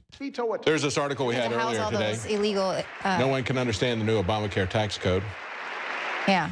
H&R Block, CEO. Didn't have money for schools, but yeah, we had thousands of dollars to pay for all of the flood of illegal immigrants that came to the country. Today, thanks to a growing economy, the recovery is touching more and more lives. Yes, it is. Is he going to talk about Ebola? Is he going to talk about the flood of illegal Small immigrants? business owners plan to raise their employees' pay than at any time since 2007. Probably not. So you're not going to get a wage increase if the employer has to pay extra health insurance We need to costs, set our extra sights higher retirement than just making sure plan government doesn't costs. screw things up. The government Or doesn't you're going to have fewer people working. we're making. You know about the government. You are the Do government. more than just do no harm. Tonight, together, let's do more to restore the link between hard work and growing opportunity for every American. If you look at the details of the tax plan, he's doing exactly the opposite. What he's going to do is going to drastically affect small businesses, farmers. It's going to be a big boon to large corporations. And of course, one of the things he's pushing and will probably get through with the Republicans is the Trans-Pacific Partnership. They both want that desperately. Yeah, he's been And we're going to really talk about pushing that for after the speech. Yeah. Them to give him the fast track authority. Friday night pizza, that's a big splurge. Basic child care for Jack and Henry costs more than their mortgage and almost as much as a year at the University of Minnesota. And nearly as much as their health care. Like millions of hardworking Americans. Health insurance. Rebecca isn't asking for a handout, but she is asking that we look for more ways to help families get ahead. And in fact, at every moment of economic change throughout our history, this country has taken bold action to adapt to new circumstances and to make sure everyone gets a fair shot. We set up worker protections, Social Security, Medicare, Medicaid, to protect ourselves from the harshest adversity. And we make it available to anyone on the planet who wants to come here. Schools and colleges, infrastructure, and the internet. Tools they He wants to needed regulate. go as far as their efforts and their dreams will take them. That's what middle-class economics is. The idea that this country does best when everyone gets their fair shot. Everyone does their fair share. Everyone plays by the same set of rules. Except his banker buddies. Yeah, except his millionaire politician buddies. What rules does he play by? He doesn't follow the Constitution. He doesn't follow the written laws. What does he play by? What rules? We want everyone to contribute to our success. That's true. He wants all of us to contribute to their success. So what does middle-class economics require in our time? First, middle-class economics means helping working families feel more secure in a world of constant change. It means helping folks afford childcare, college, Give your kids healthcare, to us. a home, We'll take care of them. retirement. Why don't you lower our taxes? My budget will address each of these issues. He says he's lowering going to the do that. taxes of working families and putting thousands of dollars back into their pockets each year. Except he's going to tax the education IRAs that people have been planning for their children's education for a long time. That's a betrayal, and they're going to come after your pension plans as well as Social Security. Right. And he doesn't point out how they've got tax loopholes that are giving all of these credits to illegal immigrants that aren't even here paying taxes and Child care. billions of dollars. In today's economy, when having both parents in the workforce is an economic necessity for many families. Why is that? We need increased tax child care more than ever. The reality is, They need state care more than ever. in the 1950s, a median family of 4 paid 1% to 2% in federal income taxes. Now they're paying about 25% to 30%, which is what the second wage earner, typically the mom, if she's working, makes. So they put the mother to work to pay the increased taxes. And then he says, don't worry, if you do everything we tell you, we'll give you some child care credits. Yeah, it's like that movie review you did, David, of It's a Wonderful Life. And I believe the guy got offered $30,000, and his boss like, you're going to be one of the richest guys in town. That's right. It's not like that anymore. That's right. And that's where, Jakari, that's where he's going to get everybody on these increased estate taxes, because he's going to tax people on quote-unquote capital gains, which is really the devaluation of the dollar. You bought a house 40 years ago for $20,000. Now it's worth $250,000. It's still a 40-year-old house. Right. But they're going to pretend that that devaluation of the currency is actually an appreciated asset. And that goes especially true for farms and for small businesses. Here's another example. Today, we are the only advanced country on earth that doesn't guarantee paid sick leave or paid maternity leave to our workers. 43 million workers have no paid Every one of those countries he had up there has a gross domestic product smaller than his tax increase. That forces too many parents to make the gut-wrenching choice between a paycheck and a sick kid at home. So I'll be taking new action to help states adopt paid leave laws of their own.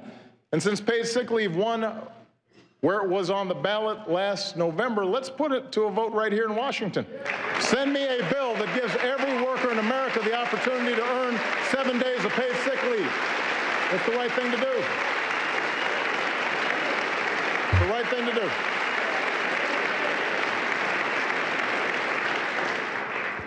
Of course, sick because they're going to be, they know they're going to be sick, so they're going to be forced to take the flu shots. No wonder he's going to give them the time off. Come on now. Good point there, Jake. Take the flu shot, get 7 days off paid. Yeah. The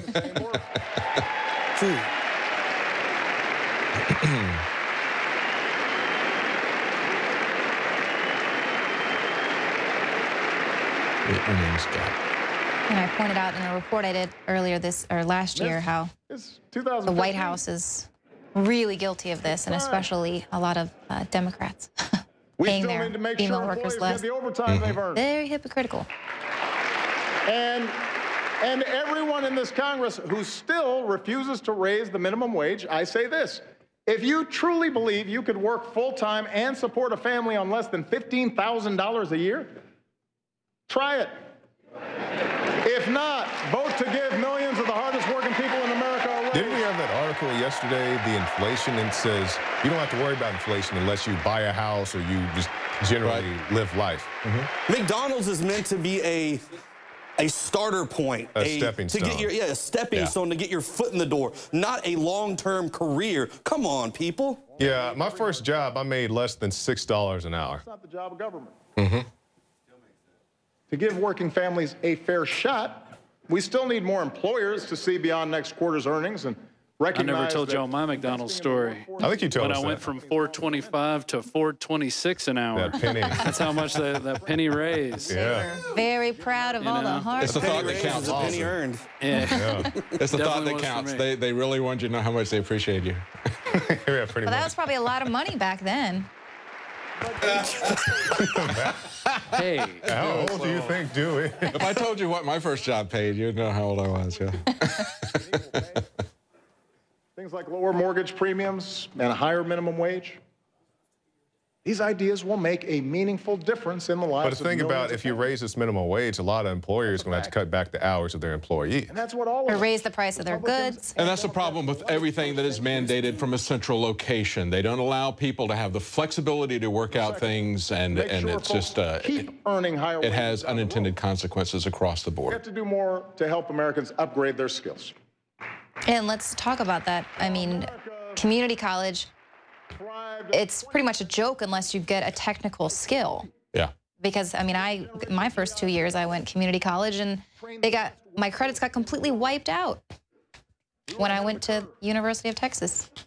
They're like, This is the ultimate lie, though, to say that we are going to give free college when they're only at max going to give 75%. And then at the same time they do this, with one hand they hand you this, with the other hand they take away the money that middle-class families, poor families have been setting aside to educate their children, because they want to punish the people who save, who are self-reliant, who work hard, who plan ahead for the future. They want everyone to be dependent on the government, not on their families, not on themselves. Well, they want them to be so far in debt that the parents have to work overtime each. That's right. Thus taking their focus away from their kids, not being able to educate the kids, and then those kids are forced to use this Common Core. And then we have a whole generation of slow people coming in. This graphic here is a lie. Lower the cost of community college to zero. If you read it, he's proposing 75% they pay. So that's not zero. Well, you notice they always say it's free, just like at first Obamacare was free, then it became the Affordable Care Act. Now it's going to be free college tuition, and then when he gets called on in a year or so from now, it's going to be affordable college tuition. And it's really a tax on your David, you don't understand fuzzy math. I'm sorry. 75% is zero. It just depends on how you think about it. Common Core. Just got to round it up, right? it's just like NASA and NOAA said it was the hottest year on record, and then they were like, well, 38%, we're 38% sure of that. Well, yeah, we'll Science. cherry pick points across the globe that were hotter. All right. Now, in his plan, right now he's saying 9 million students, $3,800 per year. In the plan, it says a max of $2,500 per year. Wow. It also says a max of 75%. So in some of their stuff, they have $3,800 per year, and others they have $2,500 per year. So but it's not going to lower the cost. It's not going to lower the cost to get everybody in community college, just like it hasn't lowered the cost to have more people go to college. It's actually made colleges more expensive as they've got unlimited budgets. They charge people more for their tuition. They go up in the tuition. Well, and especially, you know, I think it's on his part for what he's trying to do, it's a good investment because you get them to go to the community college, and then when they go to the university and they're paying those astronomical rates for the most simplistic classes, now you get them into debt. That's right. For joke degrees that they can't even get a job for. Asking more businesses to follow the lead of companies like CVS and UPS and offer more educational benefits and paid apprenticeships. Opportunities that give workers the chance to earn higher paying jobs, even if they don't have a higher education. And as a new generation of veterans comes home, we owe them every opportunity to live the American dream they helped defend. Oh, yeah, except when they arrest veterans for owning guns, and, you know, they arrest Grisham for walking down the street with his kid with his rifle on his back. But, you they know, want to put a robot in charge to run the VA healthcare system. Come on, guys. they love the veterans. Oh, they're patting themselves And then on the back they teach DHS that returning veterans are the threat. You know, but they love you so much. Jill Biden. Thank you, Michelle. Thank you, Jill. Has helped nearly 700,000 veterans and military spouses get a new job. Oh, come on, man. What do you think about that, Big? Tell us about how you've been treated as a veteran. How long have you had to wait at the VA? Wow. Years? You know, I went into the doctor to have my foot looked at, and when I showed up, apparently the doctor says that I have a broken ankle. You know, so I had to jump up and down and show this guy that my ankle clearly wasn't broken. I mean, these guys have no idea the VA healthcare system is failing, and they want to bring in robots now to take it over. I mean, this is out of control. You don't know how close you came to having your leg amputated, Joe. Yeah, imagine waking up and not having a right leg. That would have been horrible. Wait a minute, was it right or left? Was it this guy or that guy? It's my right leg that is supposedly broken, but I'd probably wake up with my left one taken off. Since 2010, America has put more people back to work than Europe, Japan, and all advanced economies combined. The bad news is having some issues. The bad news is the entire globe is in economic decline. That's why you see the commodities crashing. Like our auto industry. That's why even cheap our oil isn't auto bringing it industry back. that we're moving overseas. Yeah. That didn't even exist 10 or 20 years ago. Jobs at companies like Google and eBay and Tesla. That pays zero taxes. So no one knows. Yeah, that pays zero taxes. That's right, dude. The jobs of the future. But we do know we want them here in America. We know that. Paying no taxes here in America. Paying to ship We need them here industries so they overseas. can spy on us. Yeah. It's a total sham. Look at it. Dog and pony show. Yeah. Right. Trans-Pacific Partnership and these new cyber crimes and cyber controls, internet controls, this is what's really dangerous. And he's going to get that through because the Republicans want it even more badly than he does. 21st century businesses need 21st century infrastructure. Here we Modern go. ports and stronger bridges. Faster broadband. Trains. Yeah. And the fastest internet. That you're going to regulate. Democrats and Republicans. Yeah, we it's need gonna be faster internet because nobody's going to be able to use it because it's so taxed and regulated. Well, we need faster internet. So much of our bandwidth to spy on us. Right. Yeah, you got chargers that spy on you. Yeah. You've got your cell phones. You've got everything. Facebook, everything is spying on us right now. Yep. Well, you think about it, it's a significant amount of your bandwidth is being lost to the NSA. And so they want faster bandwidth universally so they can collect more data on us. Including small businesses, need to sell more American products overseas. Today, our businesses White export House more than ever. internet rules to be And implemented exporters without tend to pay Congress. their workers higher Here we go. Trans-Pacific Partnership. Speak. China wants to write the rules for the world's fastest growing region. That would put our workers and our businesses at a disadvantage. Why would we let that happen? We're going to let the corporations write the rules. We should write those rules. Yeah, And in by secret. we, he means none of you because you don't get to see it. to give me trade promotion. Only I 600 don't think she corporate- realizes she's on camera. With strong new trade deals from Asia to Europe that aren't just free, but are also fair. Why are all these people clapping? They don't even know These what's in it. agreements are being done in secret with corporate lobbyists. Not even these elected puppets can see what the agreements are. It's going to bring parity with these corporations to governments, and it's going to go far beyond trade. Decide everything in the international tribunal, so your country's laws don't matter, your courts And don't that's why matter. we've gone after countries that break the rules at our expense. But 95% of the world's customers live outside our borders. You know, you see it right there. We can't close ourselves off from those opportunities. Tell us what's in it. If it's so good, you shouldn't have to hide it until the last minute. Fast track means that nobody gets to see it, nobody gets to change it. He wants to sign it before the Congress, and the Congress is this useless vestige that isn't going to do anything. Wait, isn't this the same man that said he was going to be transparent? Yeah, transparently crooked. What happened to that? He wanted to set up Transparently all of crooked. these online things where we could see what the lobbyists are spending. And Transparent behind a very dark wall. Yeah. I think he's been very transparent about his tyranny. Well, he shows you footage from his vacations. Maybe that's like, it's kind of like a reality show, kind of transparent. Come watch me play golf, or It shows you how hang bad out with, he is at the celebrities and basketball all that. Has reversed a disease once thought unstoppable.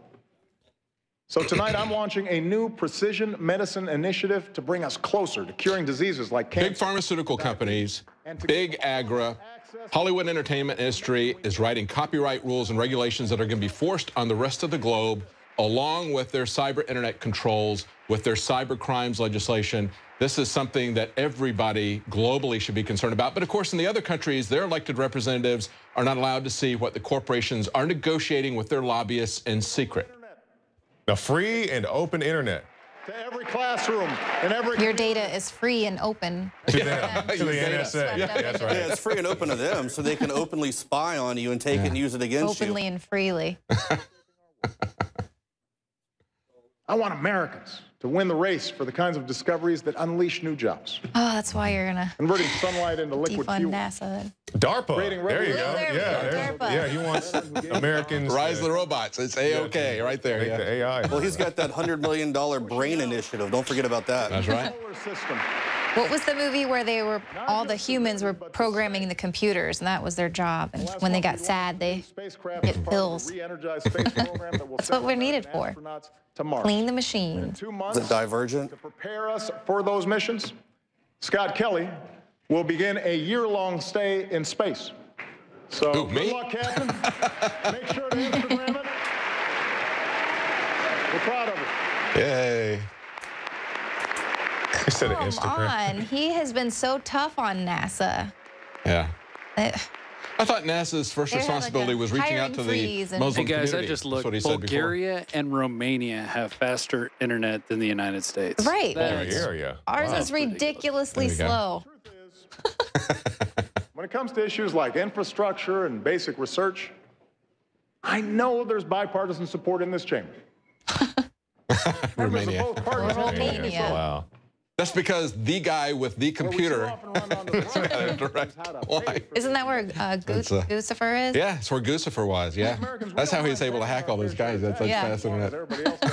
Oh, no, he said we don't mind paying our fair share of taxes that he continues to raise. Lobbyists have Right. rigged the tax He means they code don't with mind loopholes that paying let their fair some share. corporations pay nothing, while others pay full. He's talking about lobbyists. Didn't this happen under your administration? With giveaways that the super rich don't need, while denying a break to middle-class families who do. Yeah, what was the statistic that just came out? This year That- we have an opportunity to... During his administration, the top 1%, now they own even more than 60%. Yeah. Companies that keep That all profits happened above and reward during those his that have administration. to And he earn. says the same thing every Then single why are you year. moving industry overseas?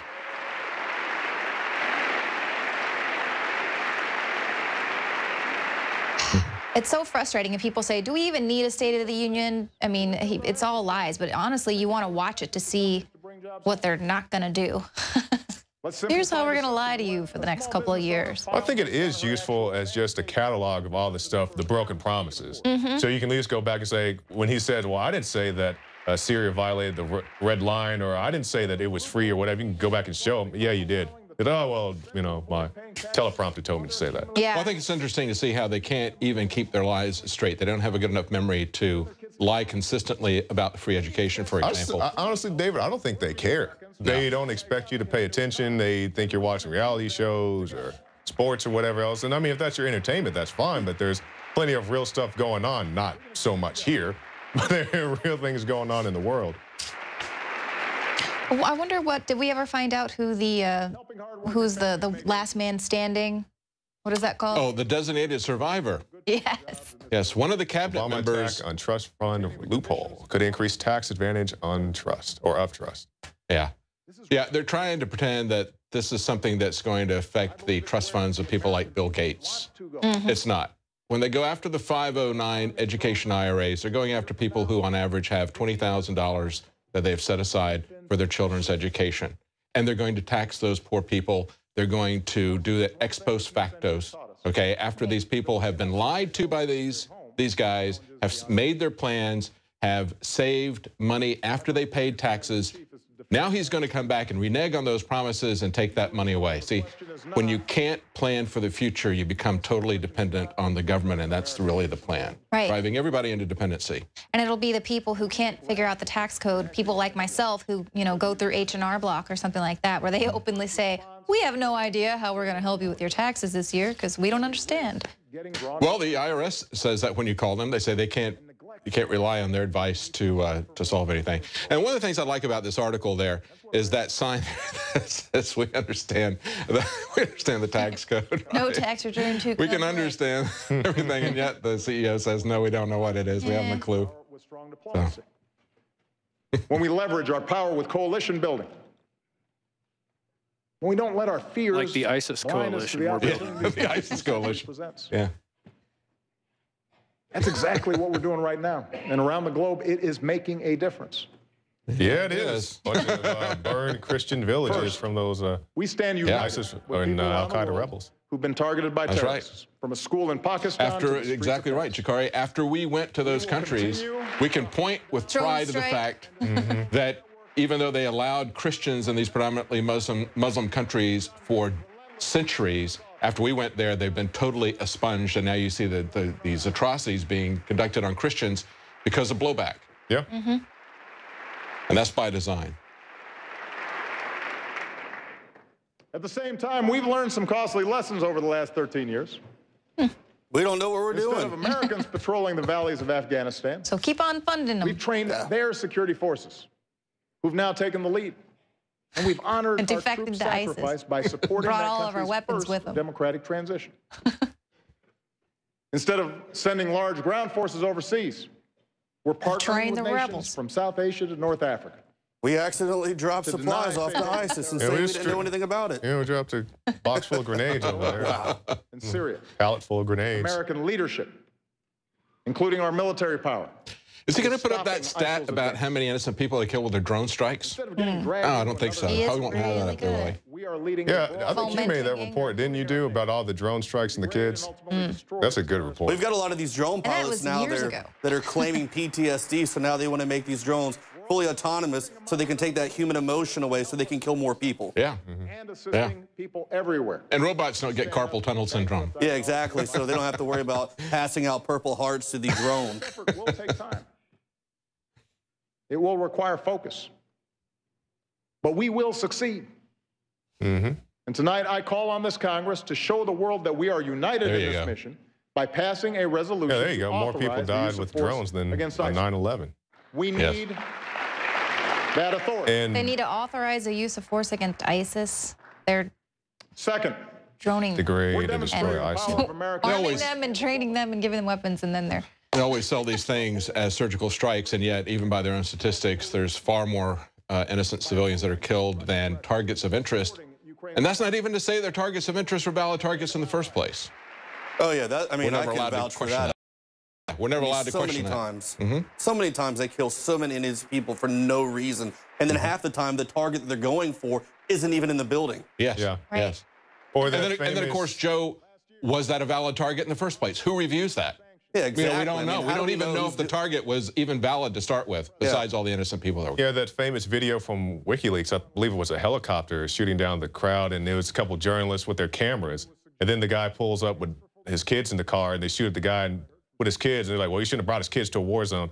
he lives in a freaking war zone. It's not like, you know, he lives in Austin. He can just drive down I-35 to Houston or something. Right. That's now, he's bragging about how they're pushing us to the brink of World War III. And, of course, he's pushing us to that. Yes, exactly. Talking about what he's doing in the Ukraine. Such a success. And, of course, that is necessary. And that's the other part of this manipulation of the price of oil. It's not just to get rid of domestic oil production, but it is also to prepare for war because they're concerned about the global economy not coming back.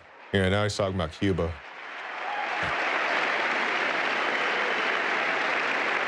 But he knows the Russians are trying to get friendly with him again, so he wants to swoop in there first. When what you're doing doesn't work for 50 years, it's time to try something new.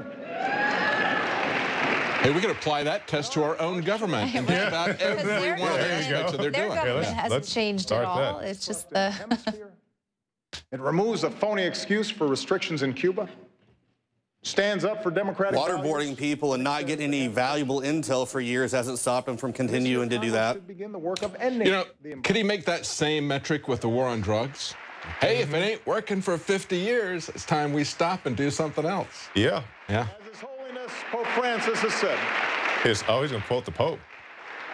Diplomacy is the work of small steps. These small steps have added up to new hope for the future in Cuba. And after years in prison, we are overjoyed that Alan Gross is back. Again, you're listening to our Prison Planet live coverage of the State of the Union. If you're not a Prison Planet subscriber, please consider supporting our operation. We have a special right now, $29.95. That's just $2.50 a month. You can share that now with 20 other friends. That works out just 12 cents a person per month. And it's a way that you can support this operation here. And, of course, we have the nightly news every Monday through Friday at 7 Central. And we put out 2 free streams today, one on Infowars.com/show, and then another one on our YouTube channel.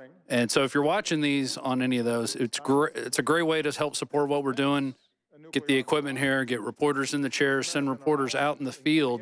We do it with all your support, so we really do appreciate it at prisonplanet.tv, and it's a great deal right now. This is the best deal we've ever had for Prison Planet.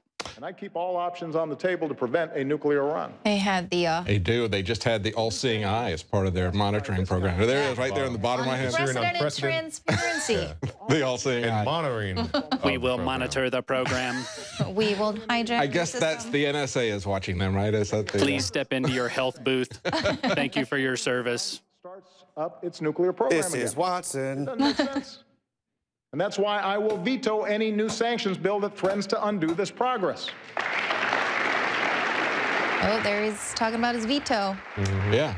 Wait a minute. Wasn't it just recently that we used Stuxnet to hack these guys? And now we've got to protect them. I mean, I mean, he just completely flip-flopped. Oceania was our enemy forever, and now East Eurasia. We're looking beyond the issues that have consumed us in the past. He just flip sides. He is definitely the president of change, that's for sure. No hacker. And we need the hope. To shut down our networks, steal our trade secrets, or invade the privacy of American families. Well, it's not so much these foreign people I'm worried about hacking me. It's the domestic ones. Yes. The NSA and all your merry men. Aaron Schwartz pointed that out, that virtually all the hacks were funded and the exploits created by our government for their use. And, of course, it was the CFAA, which he is the Computer Fraud and Abuse Act, which he wants to expand. He wants to change things that were misdemeanors into major felonies and apply the RICO statute. So we're going to talk about the implications of that when we do some analysis. Oh, so he's going to, smartphones, vehicles. You were talking about that last night, I think, David. Vehicles, electrical grids. And even back when Clinton was in office, they were warning about putting all of our infrastructure on the internet. They said, do not do that, and they did it anyway. We'll leave our nation. Yeah, what's the plan B for when we do have some sort of a solar storm or hackers take down our infrastructure, our entire Why don't you ask economy? Michael Hastings about being hacked? Yeah. Oh, you can't. Absolutely. Yeah. West Africa, our troops, our scientists. We were just watching Jurassic Park again the other night. And the point they get into the electric vehicles and start going, and they have steering wheels that they can't control. And Travis said, this is not going to work out good. we know how this movie plays out. We've seen it in Jurassic Park. It's going to happen in real life. Are the number of new Ebola cases declining, or are they just hiding the actual cases that are out there? Exactly. And the world needs to reported Ebola cases are declining. Effective global effort to prevent the spread of future pandemics, invest in smart development, and eradicate extreme poverty. And exactly what did they do to keep it from spreading? I thought they brought sick people back here and did not follow quarantine procedures. Like U.S.-led efforts for containment. What did that guy say, Biggs? We went to that press conference and he was like, I'm just going to stick my hand in this bowl of Ebola. And I'm just going to rub it all in this Ebola. Like, if I don't have a cut in my hand, I'm not going to get it. Zero. Yeah. And then the next day, like, zero chance. People start getting sick and falling out dead and all kinds of stuff is wild. It's not like when you sweat your pores open up in your hands and kind of take something in. It's not going to happen. That's crazy. Yeah. There's zero chance. I mean, how crazy was it that Ebola was everywhere and then literally stopped being it just fell off on the map overnight? And no thanks to them because they followed no procedure. Now here comes violated all the protocols. Yep. Now, 1 year doesn't make a trend, but this does. See, this is the thing. He said he's going to do this without the Congress because he's got the EPA to work with him. He's got his executive orders. He's got the EPA's bureaucratic regulations that they create, which supersede the laws of Congress because Congress isn't doing anything. So this is why some of his stuff this year is really more important than typically because he's not going to follow the usual checks and balances of the Constitution. And here, Mark Moreno of Climate Depot, we're talking about 1/100th of a degree. It's not even, you can't even actually measure it. So and only 38% said that they thought it was heating. Yeah, so it's not even a consensus. Yeah, Drudge, a couple of days afterward, they came out and they said, we're really disappointed in how they reported this because it's only 38% accurate. So 60% of the time, it's right. And these wildfires are burning U.S. acres because they don't allow people to take care of their land. That's right. They have all these federal areas set aside that they don't let people set up fire berms. There's all kind of things you can do to take care of your land to mitigate wildfires, but they don't let anybody onto the land. They don't let you take out standing dead trees. They don't let you take out falling dead trees, and that's why these areas like Yellowstone burn so quickly, why Bastrop, just outside of Austin, burns so quickly. And then they come back after the fact and tell people in the communities, clear out the dead wood that's fallen on your own property, but they won't do it on the lands that they control.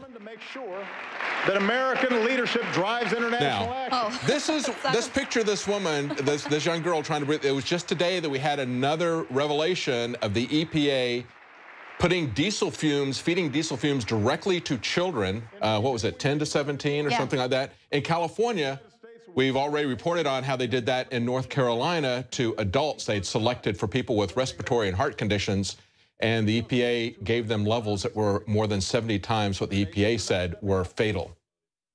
They fed that to them. And then they were doing it on young. But don't put a fire in your fireplace to heat your home. That's right. That's damaging to the environment, but we're going to just go ahead and make people breathe diesel fumes. Yes. And call it a scientific experiment. That's the example of our values. As Americans, we respect human dignity even when we're threatened. Oh, boy. Which is why I have prohibited Unless you get hit with one of our drones. Okay, now hold on. He's talking about torture. It was my understanding before he got elected, he was going to shut down Guantanamo Bay and all these other horrific practices. And now we even have Dianne Feinstein, who I'm not a fan of at all. She's paying lip service to it. But even she's talking about these torture reports now. The Obama administration and the Justice Department did everything they could to keep everything that the CIA had done quiet. He is always looking for things to blame on the Bush administration, but he will cover for everything that the Bush administration did in terms of CIA torture. They did not want any of that to come out, even though we got a highly redacted report. The only reason we got that was because the CIA got Dianne Feinstein and her staffers angry because she found out they were spying on her. Yeah, that's fine when they spy on us, but I think it was like a CBS interview. She's like, a drone was looking at me. I'm like, oh, I'm sure it didn't want to. And it was a little slap on the wrist, basically, of the torture report. Like, here you go. Here's just a little taste of what they were doing. Yeah. And then they wrote their own report and said, we exonerate ourselves. Right. They had a huge website rolled out the very next day. To spend $3 million per prisoner to keep open a prison that the world condemns and terrorists use to recruit. We're 6 years into your administration. Why don't you close it down? Responsibly to cut the population. He says it every year. He's got that pen. All he's got to do is sign the paper. You got your pen and your phone, and you know, Air Force One. Do something, guy. You got the pen and paper. Let's He's go. been trading prisoners for. It's still Bush's fault. You know, apparently this late, second term, it's still Bush's fault that Guantanamo Bay is up and running. We got to close it. I'm just going to keep on releasing all these I'm gonna say that every year guys. that it needs to be closed and not close it. 6 years in, still using that. If we want maximum cooperation from other countries and industry in our fight against terrorist networks. So while some have moved on from the debates over our surveillance programs, I have not. As promised, our intelligence agencies have worked hard with the recommendations of privacy advocates to increase transparency. Yes, they have the recommendations of privacy advocates that they have completely ignored. Country safe while strengthening privacy. How are you strengthening privacy?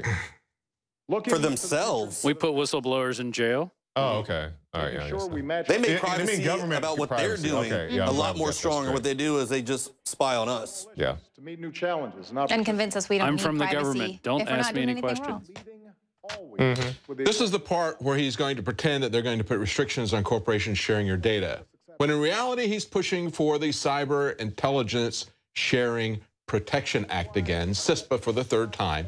That's the reality. He's trying to give the same corporations legal immunity if they share your data and spy on the government for them and share their data with the government.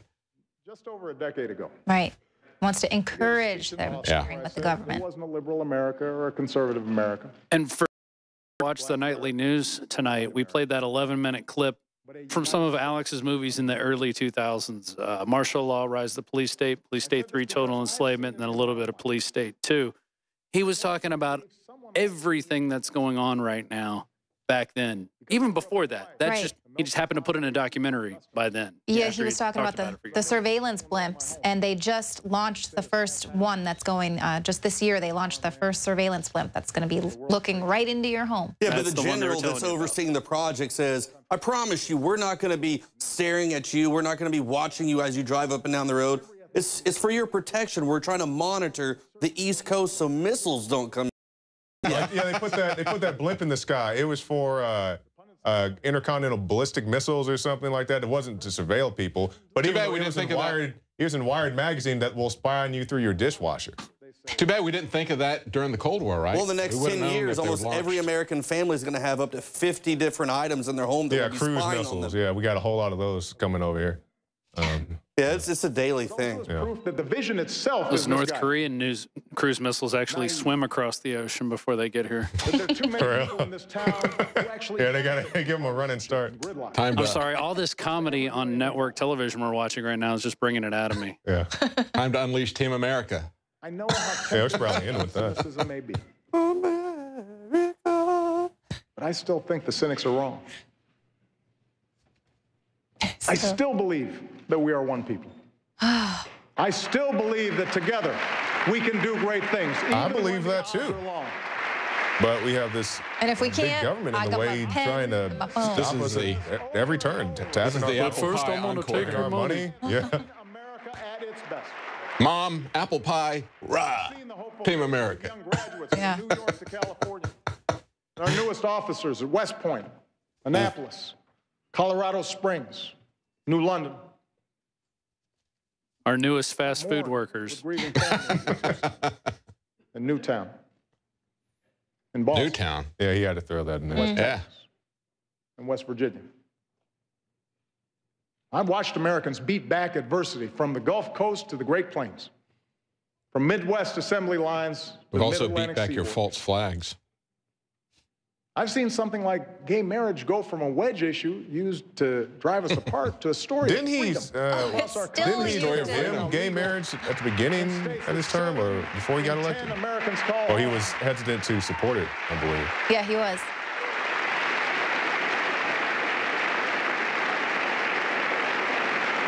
I think that's a San Antonio. So now the Supreme Court is going to decide that for everybody. I know the good And of course, and optimistic and big-hearted generosity of the American. they're going to force that definition on 50%, Live the idea that we are 60% our of the brother's people who oppose it. and our sister's keeper. And I know they expect those of us who serve here to set a better example. Yeah, I'm waiting to see that. So the question for those of us here tonight Just waiting.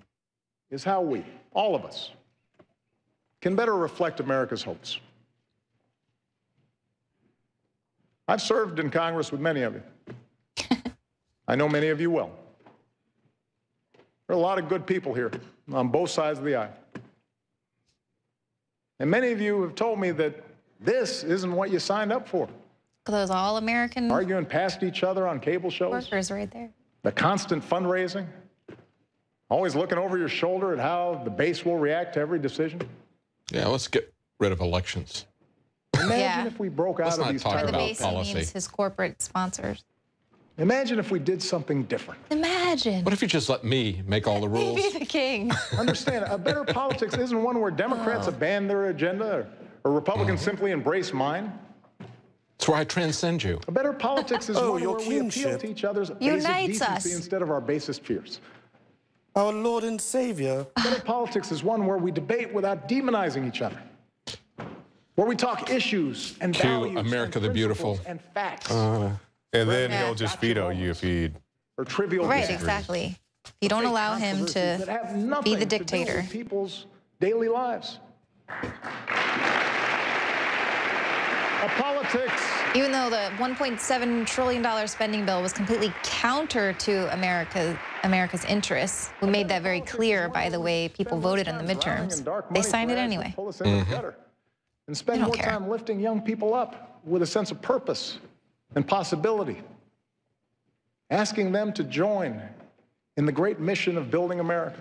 That's why they're building up If we're the going to have arguments, let's have glorifying arguments. war. But let's make them debates worthy of this body and worthy of this country. Okay, why don't you do the stuff that you've said you're going to do? Why don't you close down Guantanamo? Why don't you stop starting wars? How about you stop sending troops overseas? How about you stop funding all this stuff? Come on, guy. Close corporate. Why don't you give us some government loopholes. transparency? Ever since you've been in August, the opium production in Afghanistan's gone up tenfold. Yeah. Didn't you see that? That was on one of his charts, Joe. Yeah, I think they left that one out. This is what I'm the It's gone up proudest of. faster than automaking. Much faster. All see something of ourselves in the striving young student. Oh, here we go. Yeah, the death that they share that. Mom is snatched from her child. And then it's possible. Hey, to you shape snatch a moms law from that their child if upholds they our use cannabis traditions, oil to help foundation of laws, fight cancers or things like that their children are having. Yeah. Or if they have raw milk and they transport it across state lines. Or if they decide they don't want to go through chemotherapy because they think it's not safe or effective. Right. Or if they disagree with one of their doctors and follow the advice of this doctor. Or if they decide not to take the flu shot, then their child's not able to go to school and they're not able to do their job as well. Don't worry, we'll soon have a computer telling us when to go to the doctor and when to step in the medical Well, no, chair. I've remember already they have had those an pills, experience with Watson. Those and let me pills tell that you are right just, here, they'll just release the toxin into you. it's a sensational experience. We may have different. You don't look takes on bad, the though, events of after getting Ferguson out of there. and New York. I'm a little bit redder. It was hot in there. But And I'm missing a right surely we leg. can understand a father who fears his son can't walk home without being harassed. And surely we can understand the wife who won't rest until the police officer she married walks through the front door at the end of his shift.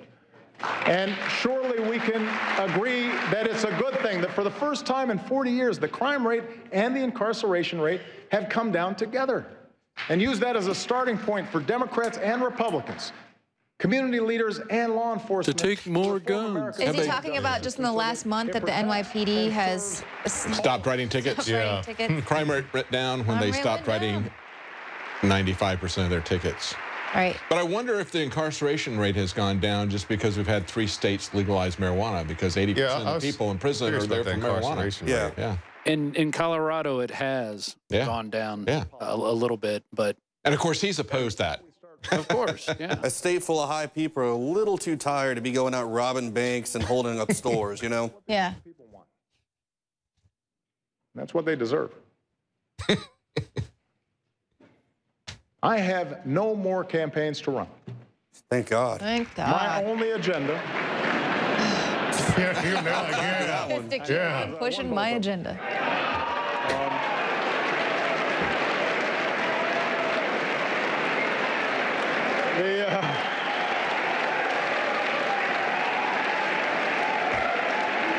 I think he lost this last one. He won't acknowledge it.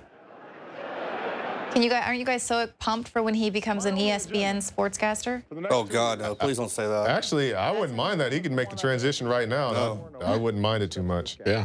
I wouldn't have He's to see always him on anymore. the golf course. What I believe is best for America. He should be leading. If you share the broad vision I outlined tonight, I ask you to join me in the work at hand. You go work with Bob I Costas. ask you to join me if not. If you disagree with parts of it, veto. I hope you'll at least work with me where you do agree. And I commit to every Republican here tonight that I will not only seek out your ideas, I will seek to work with you to make this country stronger. Yeah, he says Republicans, but not third parties. You know, like they won't let Gary Johnson into the debates and all the other things. Well, he does all this also to set up like he's the good guy, he's the nice guy, but the majority Republican Congress just won't work with them, and they're the party of the rich. They're against all my great ideas. The Republicans are going to work with him on some really hideous surveillance state legislation and on the Trans-Pacific Partnership. And we're going to talk about this when this is over. And passing the spending bill. Yeah. They rushed to sign it. I want our actions to tell every child in every neighborhood, your life matters. And we are committed to improving your life chances, as committed as we are to working on behalf of our own kids. And we could triple that number if we just get more people across the border. That we are people who see our differences as a great gift. We'll spend all that money we're going to use to build a border, and then we're going to build more Border Patrol stations hundreds of miles inland, away from the border, and then we're going to hassle American citizens. That's right, to search your car. Yeah. In the Are you an American citizen, Because those sir? are Constitution-free zones. I'm like, sir, I'm in America. I don't want to answer your question. So then they smash your car window in. That's all right. Come on. Know to be true. That we are still more than a collection of red states and blue states. That we are the United States of America. The corporation of the United States. Washington, Inc., INC, not DC. Yeah, we're going to, once we get past all of these apple pie generalities and the ovations, we're going to talk about the devil and the details behind what he's talked about. And there's some really atrocious stuff and his plans that he's been leaking for the last Future week. generations of the Chinese. It's amazing what you can bounce back from when you have to. It's not that they've locked up and they haven't We turned are over a to the states as they became strong, states. tight-knit family. 300 million acres. We're going to take your land and blame it on turtles. All right. Has been preserved Fellow Americans. for future generations. We too are a strong, field tight-knit mice. family. We too have made it through some hard times. 15 years into this new century, we have picked ourselves up, dusted ourselves off, and begun again the work of remaking You America. got 165,000 fewer troops who are in harm's way, but you have 165,000 fewer troops who aren't getting any health care from the VA, and they're killing themselves in record numbers because they have no one with any kind of idea of what they've been through in the VA healthcare system to actually help them get through that situation. Come on. Yep. All right, looks like he's done. Yeah, he's done. Thank God. Is this the point where Boehner passes out the checks now? Yeah. Oh, you have to wait for the cameras to turn off before that Now, happens. this is where they flip their chairs upside down, and there's a little number under there, and they try to get door prizes. Yeah. Thanks for coming. Oh, yeah, so who was our Designated. designated Yeah, let's play that survivor? Boehner clip. I think it's a perfect way to cap this off. Wine asked me to give out a half a dozen checks quickly before we got to the end of the month, and I complied. And I did it on the House floor, which I regret, should not have done. It's not a violation of the House rules, but it's a practice that's gone on here for a long time that we're trying to stop, and I know that I'll never do it again. Well, the checks from we're all there. Trying to stop. I think, if my memory serves me correctly, I think it was a tobacco check, yes. How do you Oh, no, feel I'll about never that do it episode, again. Looking back on it. It's a bad practice. We got to stop this.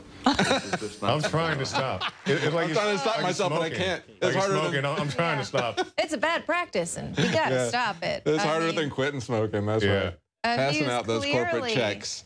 That was Clearly quite the trained show. to speak. Just I get mean, such a rush with that. All right, let's talk about some of the things here. Let's talk about his tax program here. Again, we said it was going to be $320 billion of tax increases. That's greater than the gross domestic product of, and here's some of the countries that have a gross domestic product that is less than $320 billion. Denmark, Israel, Finland, Hong Kong, Greece, Ireland, Portugal, New Zealand. This is the amount of money, the entire economy of these countries, he's going to be using that amount of money or more to play with his social engineering is what he's proposing, of course. And they're going to be looking to mandate things. One of the things he didn't talk about is how he's going to mandate individual retirement accounts for all employers who have 10 or more people in their company. Wow. That's going to not help employment. It's not going to help people get raises if they want to look at increasing wages. That's hey, David, before we get too far into this, let's go to Joe Biggs's report from earlier today. We premiered it today on the Alex Jones show. Talking about the Watson system being used to administer VA health benefits. Yay, computers are going to start killing our soldiers. That's right. Instead of, I guess, foreign wars. Well, I guess they'll finish the job. So we're going to play that, and we're going to turn you guys around, and we'll flip the cameras around and go back to our normal look, and that'll just take a few minutes. So we're going to keep going. People out there watching us on the free stream, Infowars.com/show, and our YouTube channel, the Alex Jones channel, and also those of you who are our PrisonPlanet.tv members. We surely do appreciate all your support. And so we're going to play this, a couple ads, flip the cameras around. And David, Rob, take us there. Yeah, go ahead. Yeah, Rob, I want to tell the audience, stick with us because especially on these internet proposals, there's a lot of details that the White House has put out in this last week that he just glossed over. He's just talking about mom and apple pie and waving the flag, but there's a lot of very bad details that have come out. And that's something we should be very concerned about because the Republicans are standing firmly behind him along with a lot of Democrats. The only opposition he's getting, strangely, on things like Trans-Pacific Partnership and internet control is coming from his own party. But of course, now they are in the minority. Obama and the GOP both want these things very badly. So we're going to tell you what he wants to do. And that's very important. So stay with us after this report.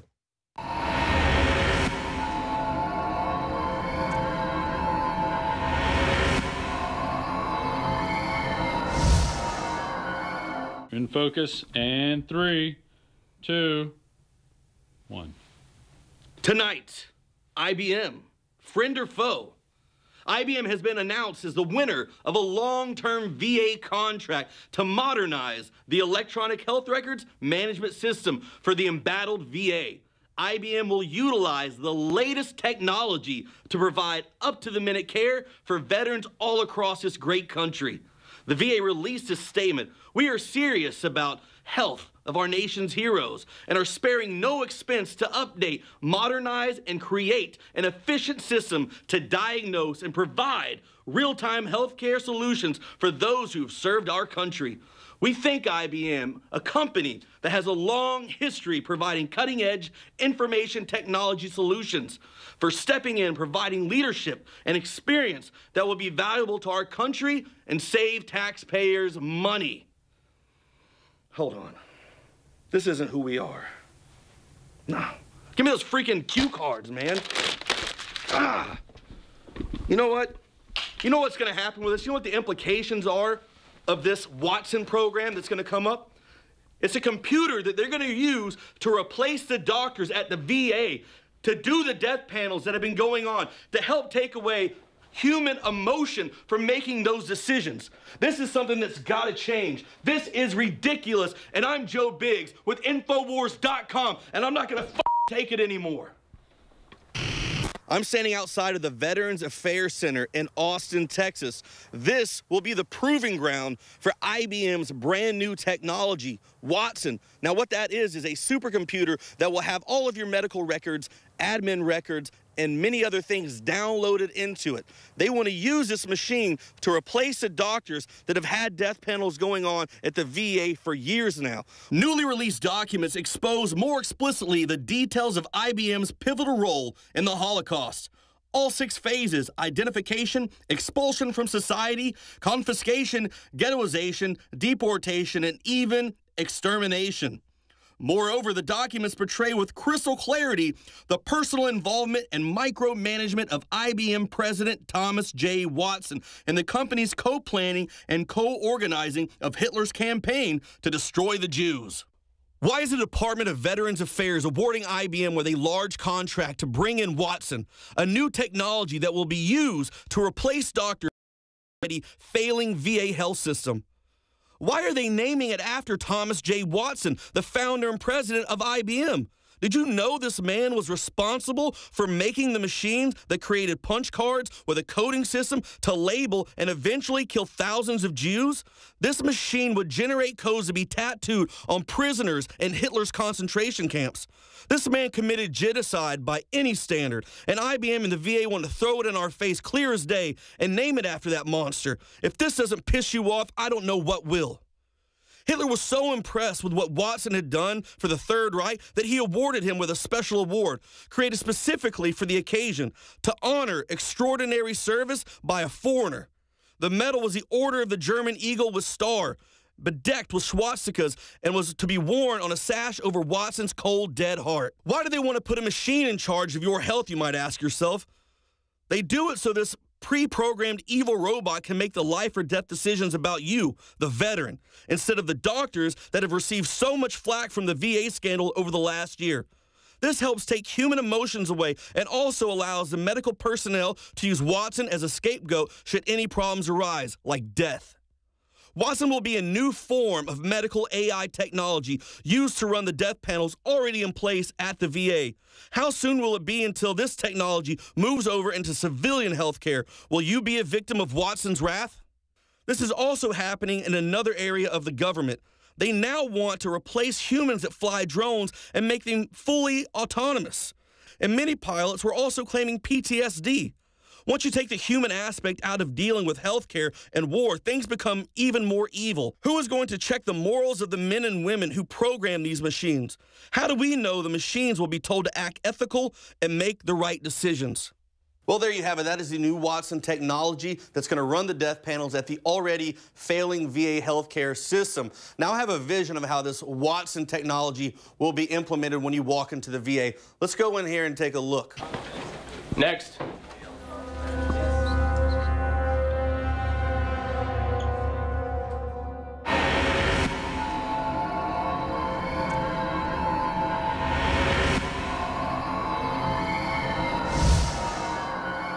The globalists have controlled the mainstream media for a long time, but now they're expanding and making the weaponization even more vicious and deceptive. All the major networks are state-run. We are partnering this year with the NFL. The NFL has become a political weapon against the Second Amendment and pushes Obamacare. MSNBC tells us that our children belong to the state. We have to break through our kind of private idea that kids belong to their parents or kids belong to their families and recognize that kids belong to whole communities. The brainwashing media machine has been turned up on high, and it's time for humanity to double down on the true people's media and strike back against the tyrants that are destroying our civilization with their lies and fraud. We are the resistance. You are the resistance. You are the Infowar. It is more important than ever to realize that we are not the alternative media. We are the true media. The establishment dinosaur press is dying. We are in an information war, and we are losing that war. Join us at InfoWarsNews.com and PrisonPlanet.tv. Members can share their memberships with up to 11 people. By subscribing, you will literally be buying war bonds in the info war to expand our operation in the face of the tyrants. Join us at PrisonPlanet.tv.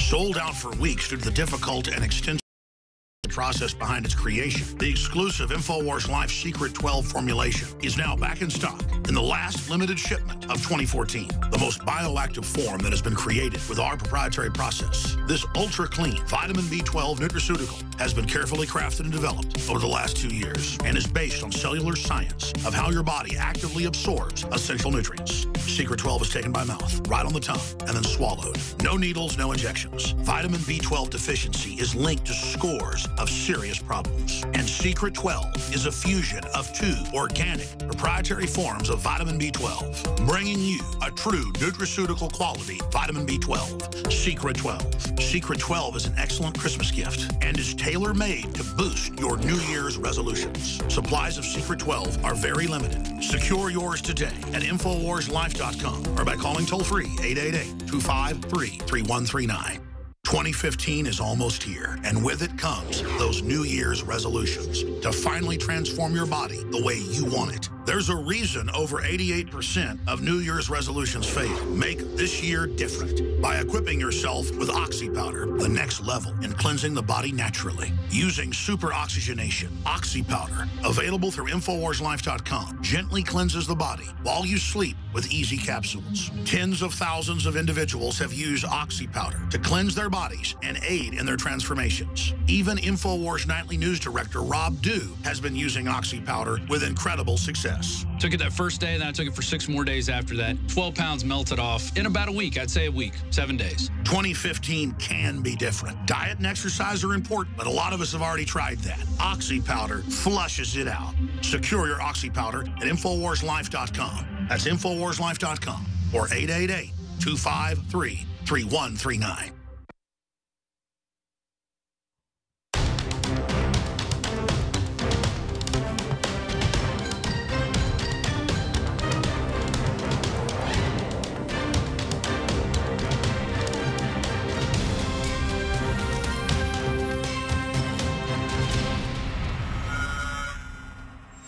Welcome back to our live coverage of Obama's State of the Union 2015. I'm David Knight, joined with Leanne McAdoo and Jakari Jackson. We've just seen Obama come out and give his statements, his very broad general statements. He didn't talk about any of the details.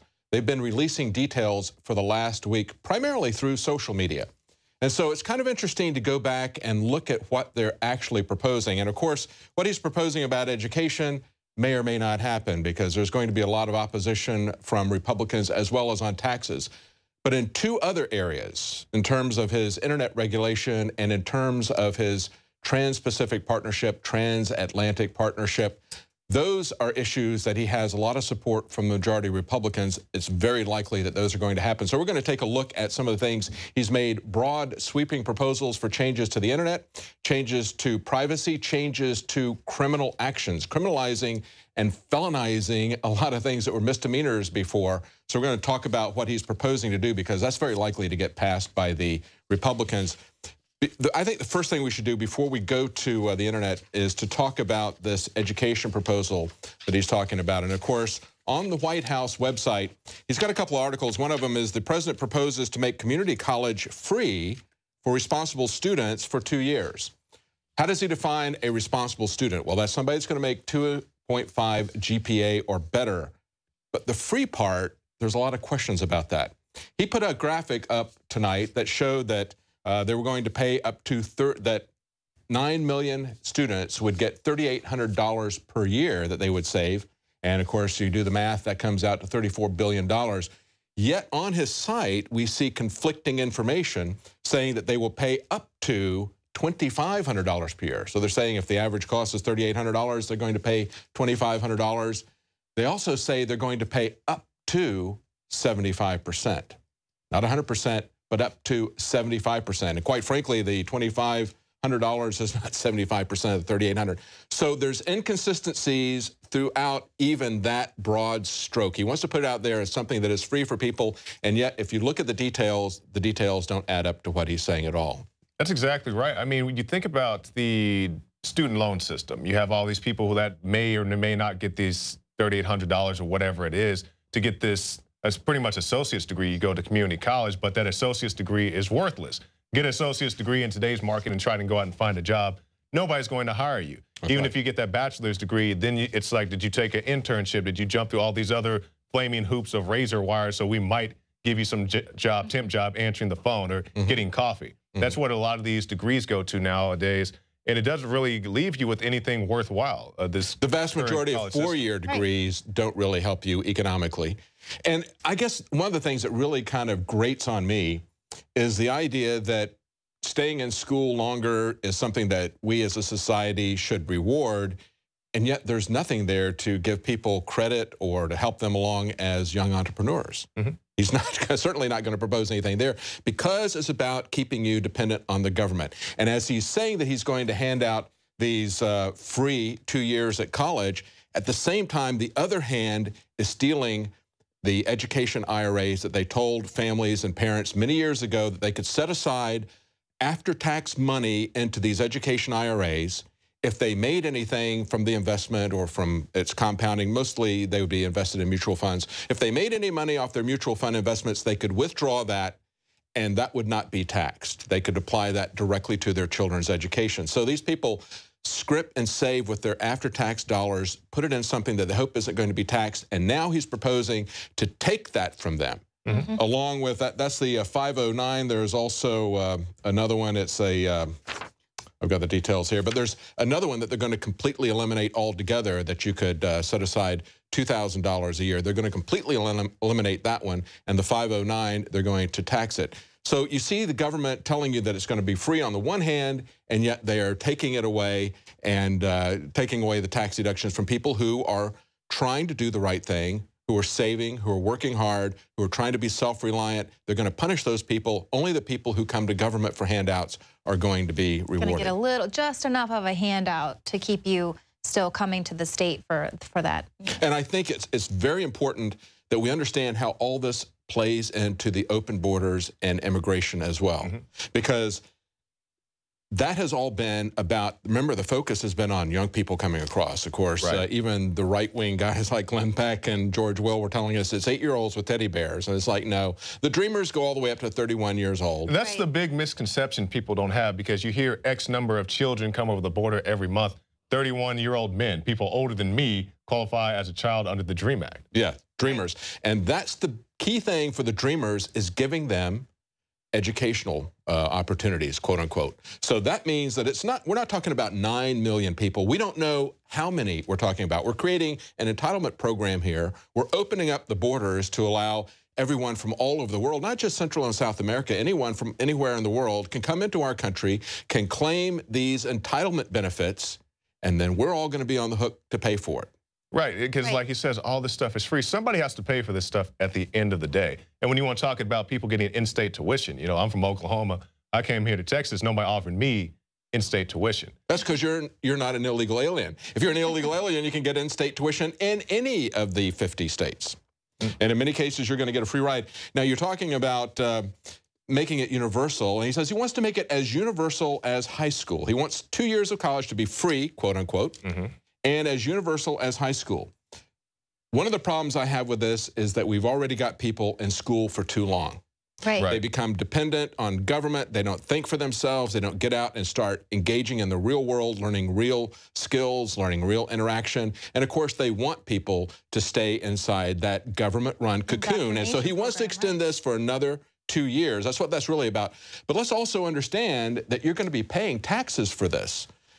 If anybody pays property taxes, they're going to realize that pretty much all of their property taxes go to pay for that universal high school education that's out there. So there isn't anything that's free.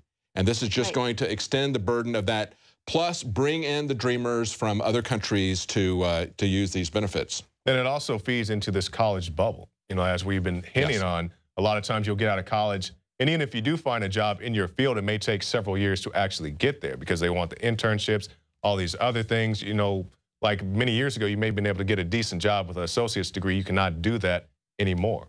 So it continues to feed into that. Let's talk about internet, because we said this is going to be really big. And this is something that we believe that they're going to get passed because the Republicans want this very badly. And of course, we now have a Republican in the Senate who's now head of the Senate Intelligence Committee. Richard Burr has replaced Dianne Feinstein. He has said that he doesn't think anything that the NSA does should ever be made public in a hearing. They should never have any oversight of the CIA or the NSA. So these are people who are above and beyond even the worst stuff that we have seen coming along the pike. Now, here's the areas that he's talking about. He's talking about FCC control of the internet. He's talking about faster broadband.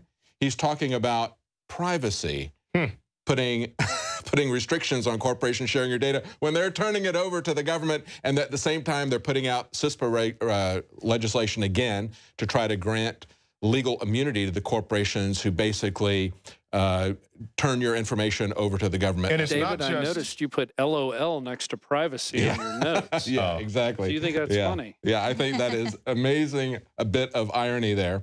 And then, of course, he's extended the CFAA, which is going to give us a whole lot of new felonies. And so the internet community is very concerned about this part of the proposal. This is where there's a lot of devils in the detail. Let's talk about first FCC control.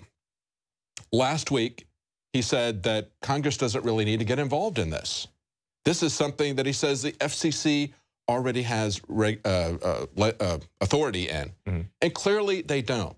The FCC has never been involved with the internet, and there's no reason for the FCC to get involved in the internet. The FCC was set up to allocate broadband for broadcast, not broadband. They were set up to allocate broadcast frequencies so that people didn't run over each other.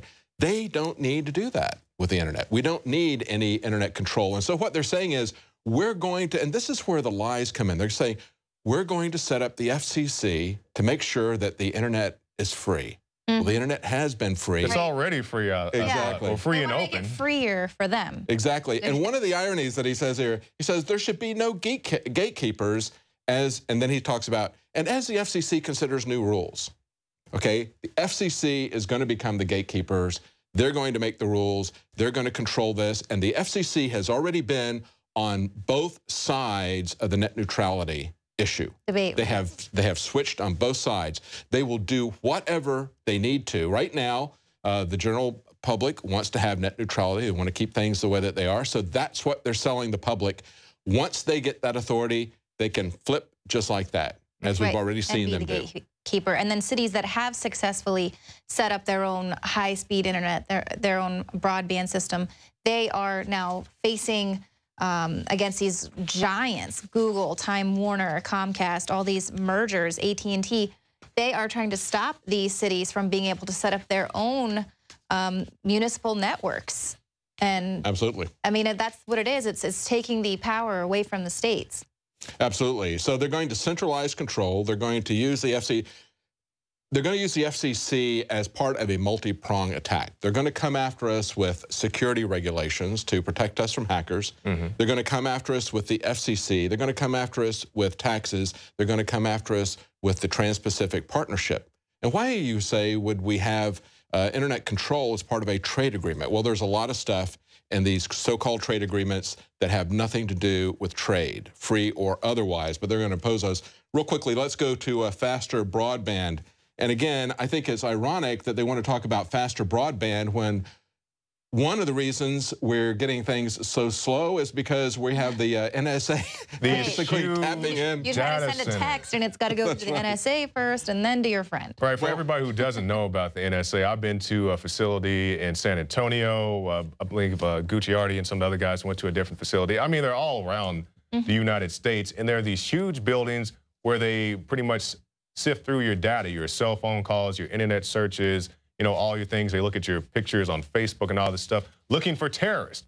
And for everybody who says this is some old wives' tale or whatever, you can watch, one of the shows I like to watch is 48 Hours Mystery. It comes on CBS. And it's all these murder cases. But basically somebody commits a crime and then they go and they show you everything they've ever done on social media ever, and they use it against them in a court of law. And I'm not saying you should be doing things you shouldn't be doing, but I'm just saying this stuff is being collected on you.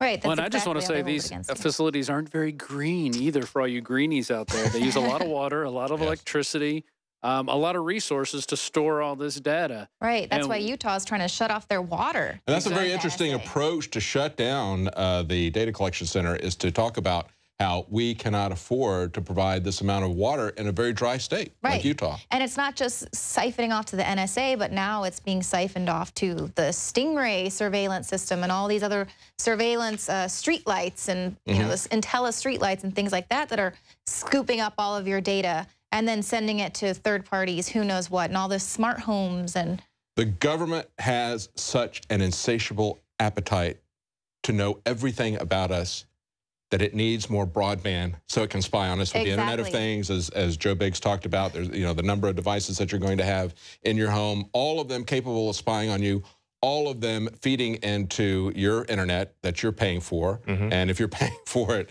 why do you need a smart dishwasher or a smart refrigerator that tells you when you're out of milk? You can tell when you're out of milk. Well, you don't, but the CIA wants you to have one for their own purposes. The next thing, again, the privacy, the head fake about limiting corporations from sharing your data. At the same time, they're talking over and over about the cyber intelligence sharing protection program. You know what? They're only going to protect the corporations. They're going to grant them legal immunity when they share your data with the government, essentially making the case that if you're doing business with a corporation, then they own all the information that they collect about you, whether you know they're collecting that information about you or not. You have agreed to do business with your telephone company or with your ISP or with whoever you've connected to on the internet. So any information that they collect about you is equally theirs as much as it is about you. Now, we don't believe that's true. Right. Well, because when all of this NSA surveillance first came out, a lot of people were like the Yahoo and Google, and their first instinct was to say, well, we didn't know, we didn't do it, you know, protect us from these pending lawsuits that are going to come. People say you're violating our rights. So now they're protecting those people, and obviously it's going to come out when healthcare.gov really takes off. People who are using healthcare.gov, their private data, their health information, which is historically extremely private data, is now being shared with third parties. And then those third parties can share them with other parties, and who knows how wide the net is cast. But this is confirmed now, and they're basically using it to track people, building these online profiles, which are, of course, vital for advertisers. And, you know, the interview that I had earlier tonight just talked about how advertising is all of this mind control. And so the more data they can have on us, the easier it's going to be for them to control us. It's not just about, oh, well, you know, I like this, so I'm glad that I'm being targeted with this advertising because it's a relevant ad. It's about controlling you, controlling your ideas. Yes, it's not. They're not just passively lurking there like some kind of a creepy voyeur watching everything that's going on in your life. They're taking this data, they're mining this data, they're looking at how they can manipulate you after they characterize what you're about and determine that you're a person of interest. I mean, if you're somebody that just checks out and all you do is watch sports and listen to music, they're not interested in you. If you're engaged in politics, they're going to figure out where you are in the political spectrum. They're going to target you with information. And you have to understand, this is very much like they've always done with gerrymandering. In terms of going in, they would pick the voters to make sure they got the results that they want.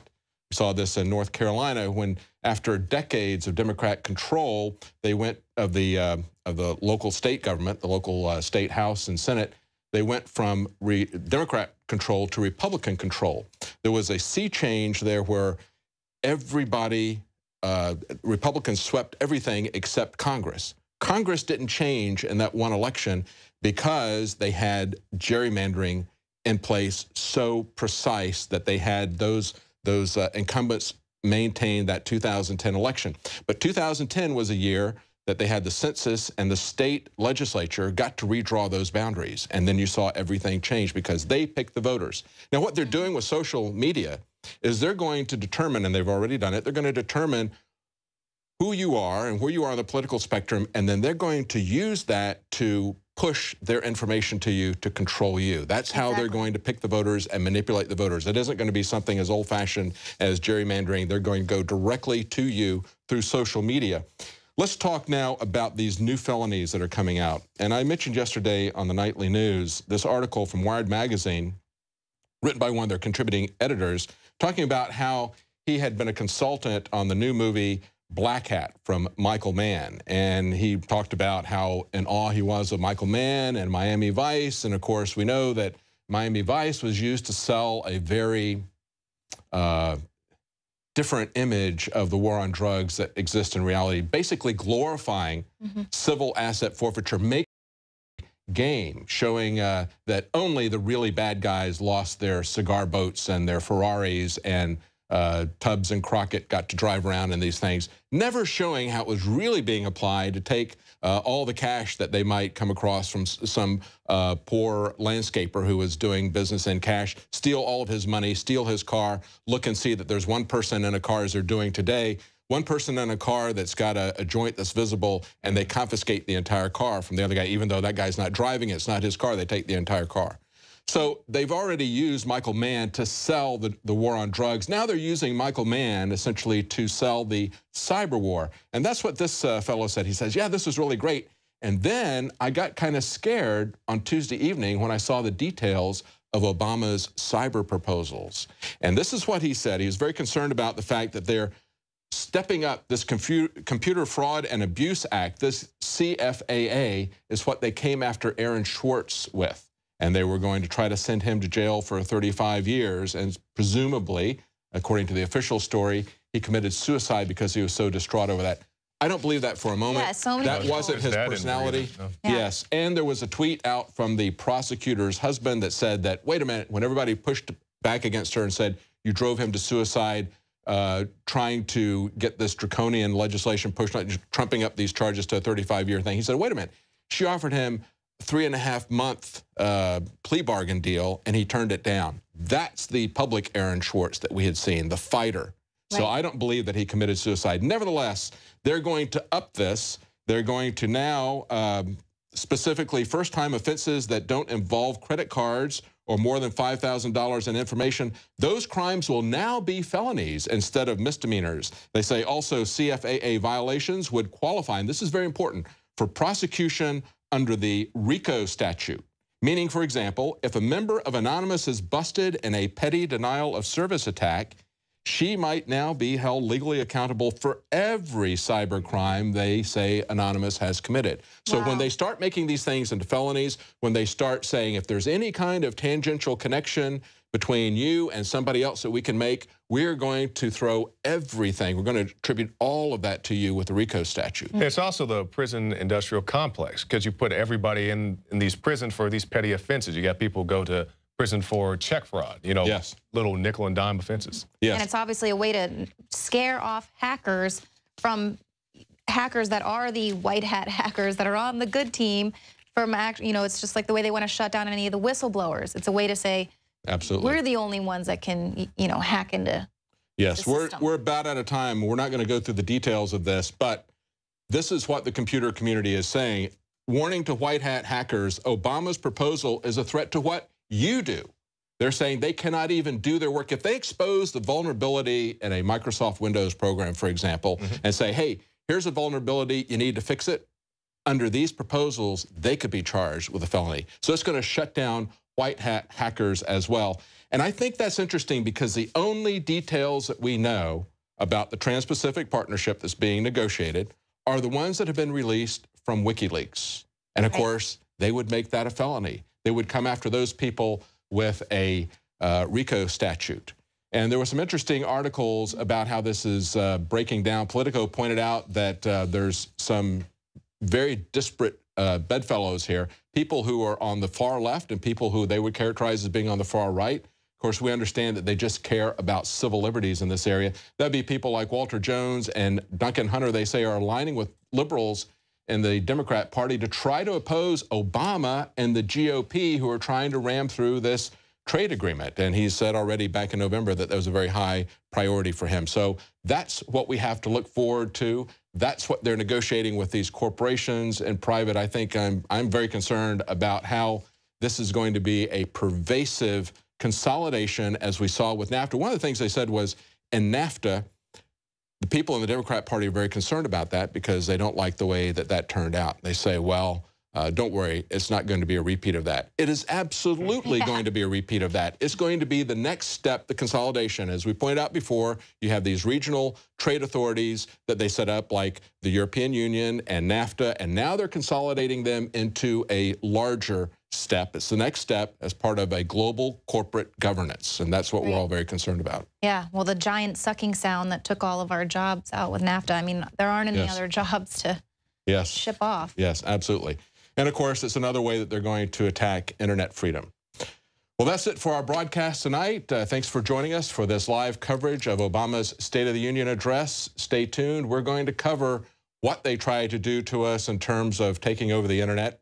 If you're not a subscriber to Prison Planet TV, please consider becoming a subscriber and supporting our operation here. If you're not a subscriber to our YouTube channel, that's free.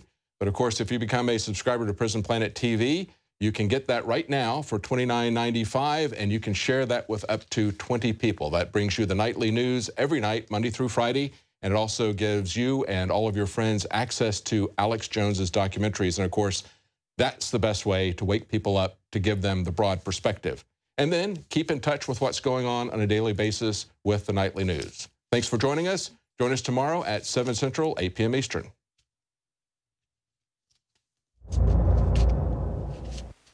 Celebrate the spirit of freedom and liberty upon which our nation was founded at InfoWarsShop.com. Molon Lave is ancient Greek for come and take it. This popular design combines both classic Greek Spartan imagery with modern M16 assault rifles. Now available in women's tees and proudly made in the USA. Celebrate the spirit of 1776 with the George Washington brass belt buckle or this incredibly sharp-looking 1776 hat. Badass. And be sure to check out the new arrivals at Infowars Life, where you can prepare your body to perform at peak levels with Survival Shield, Nascent Iodine, Super Male Vitality, and Fluoride Shield. And wake up, America. Immune Support Blend is the healthy choice for the gourmet coffee lover. So get incredibly high-quality, freedom-based products and help fund the revolution at InfoWarsShop.com. You are watching the InfoWars Nightly News, which airs 7 p.m. Central at InfoWarsNews.com. Members can share their passcodes with up to 11 other people, and your support is helping us defend liberty worldwide.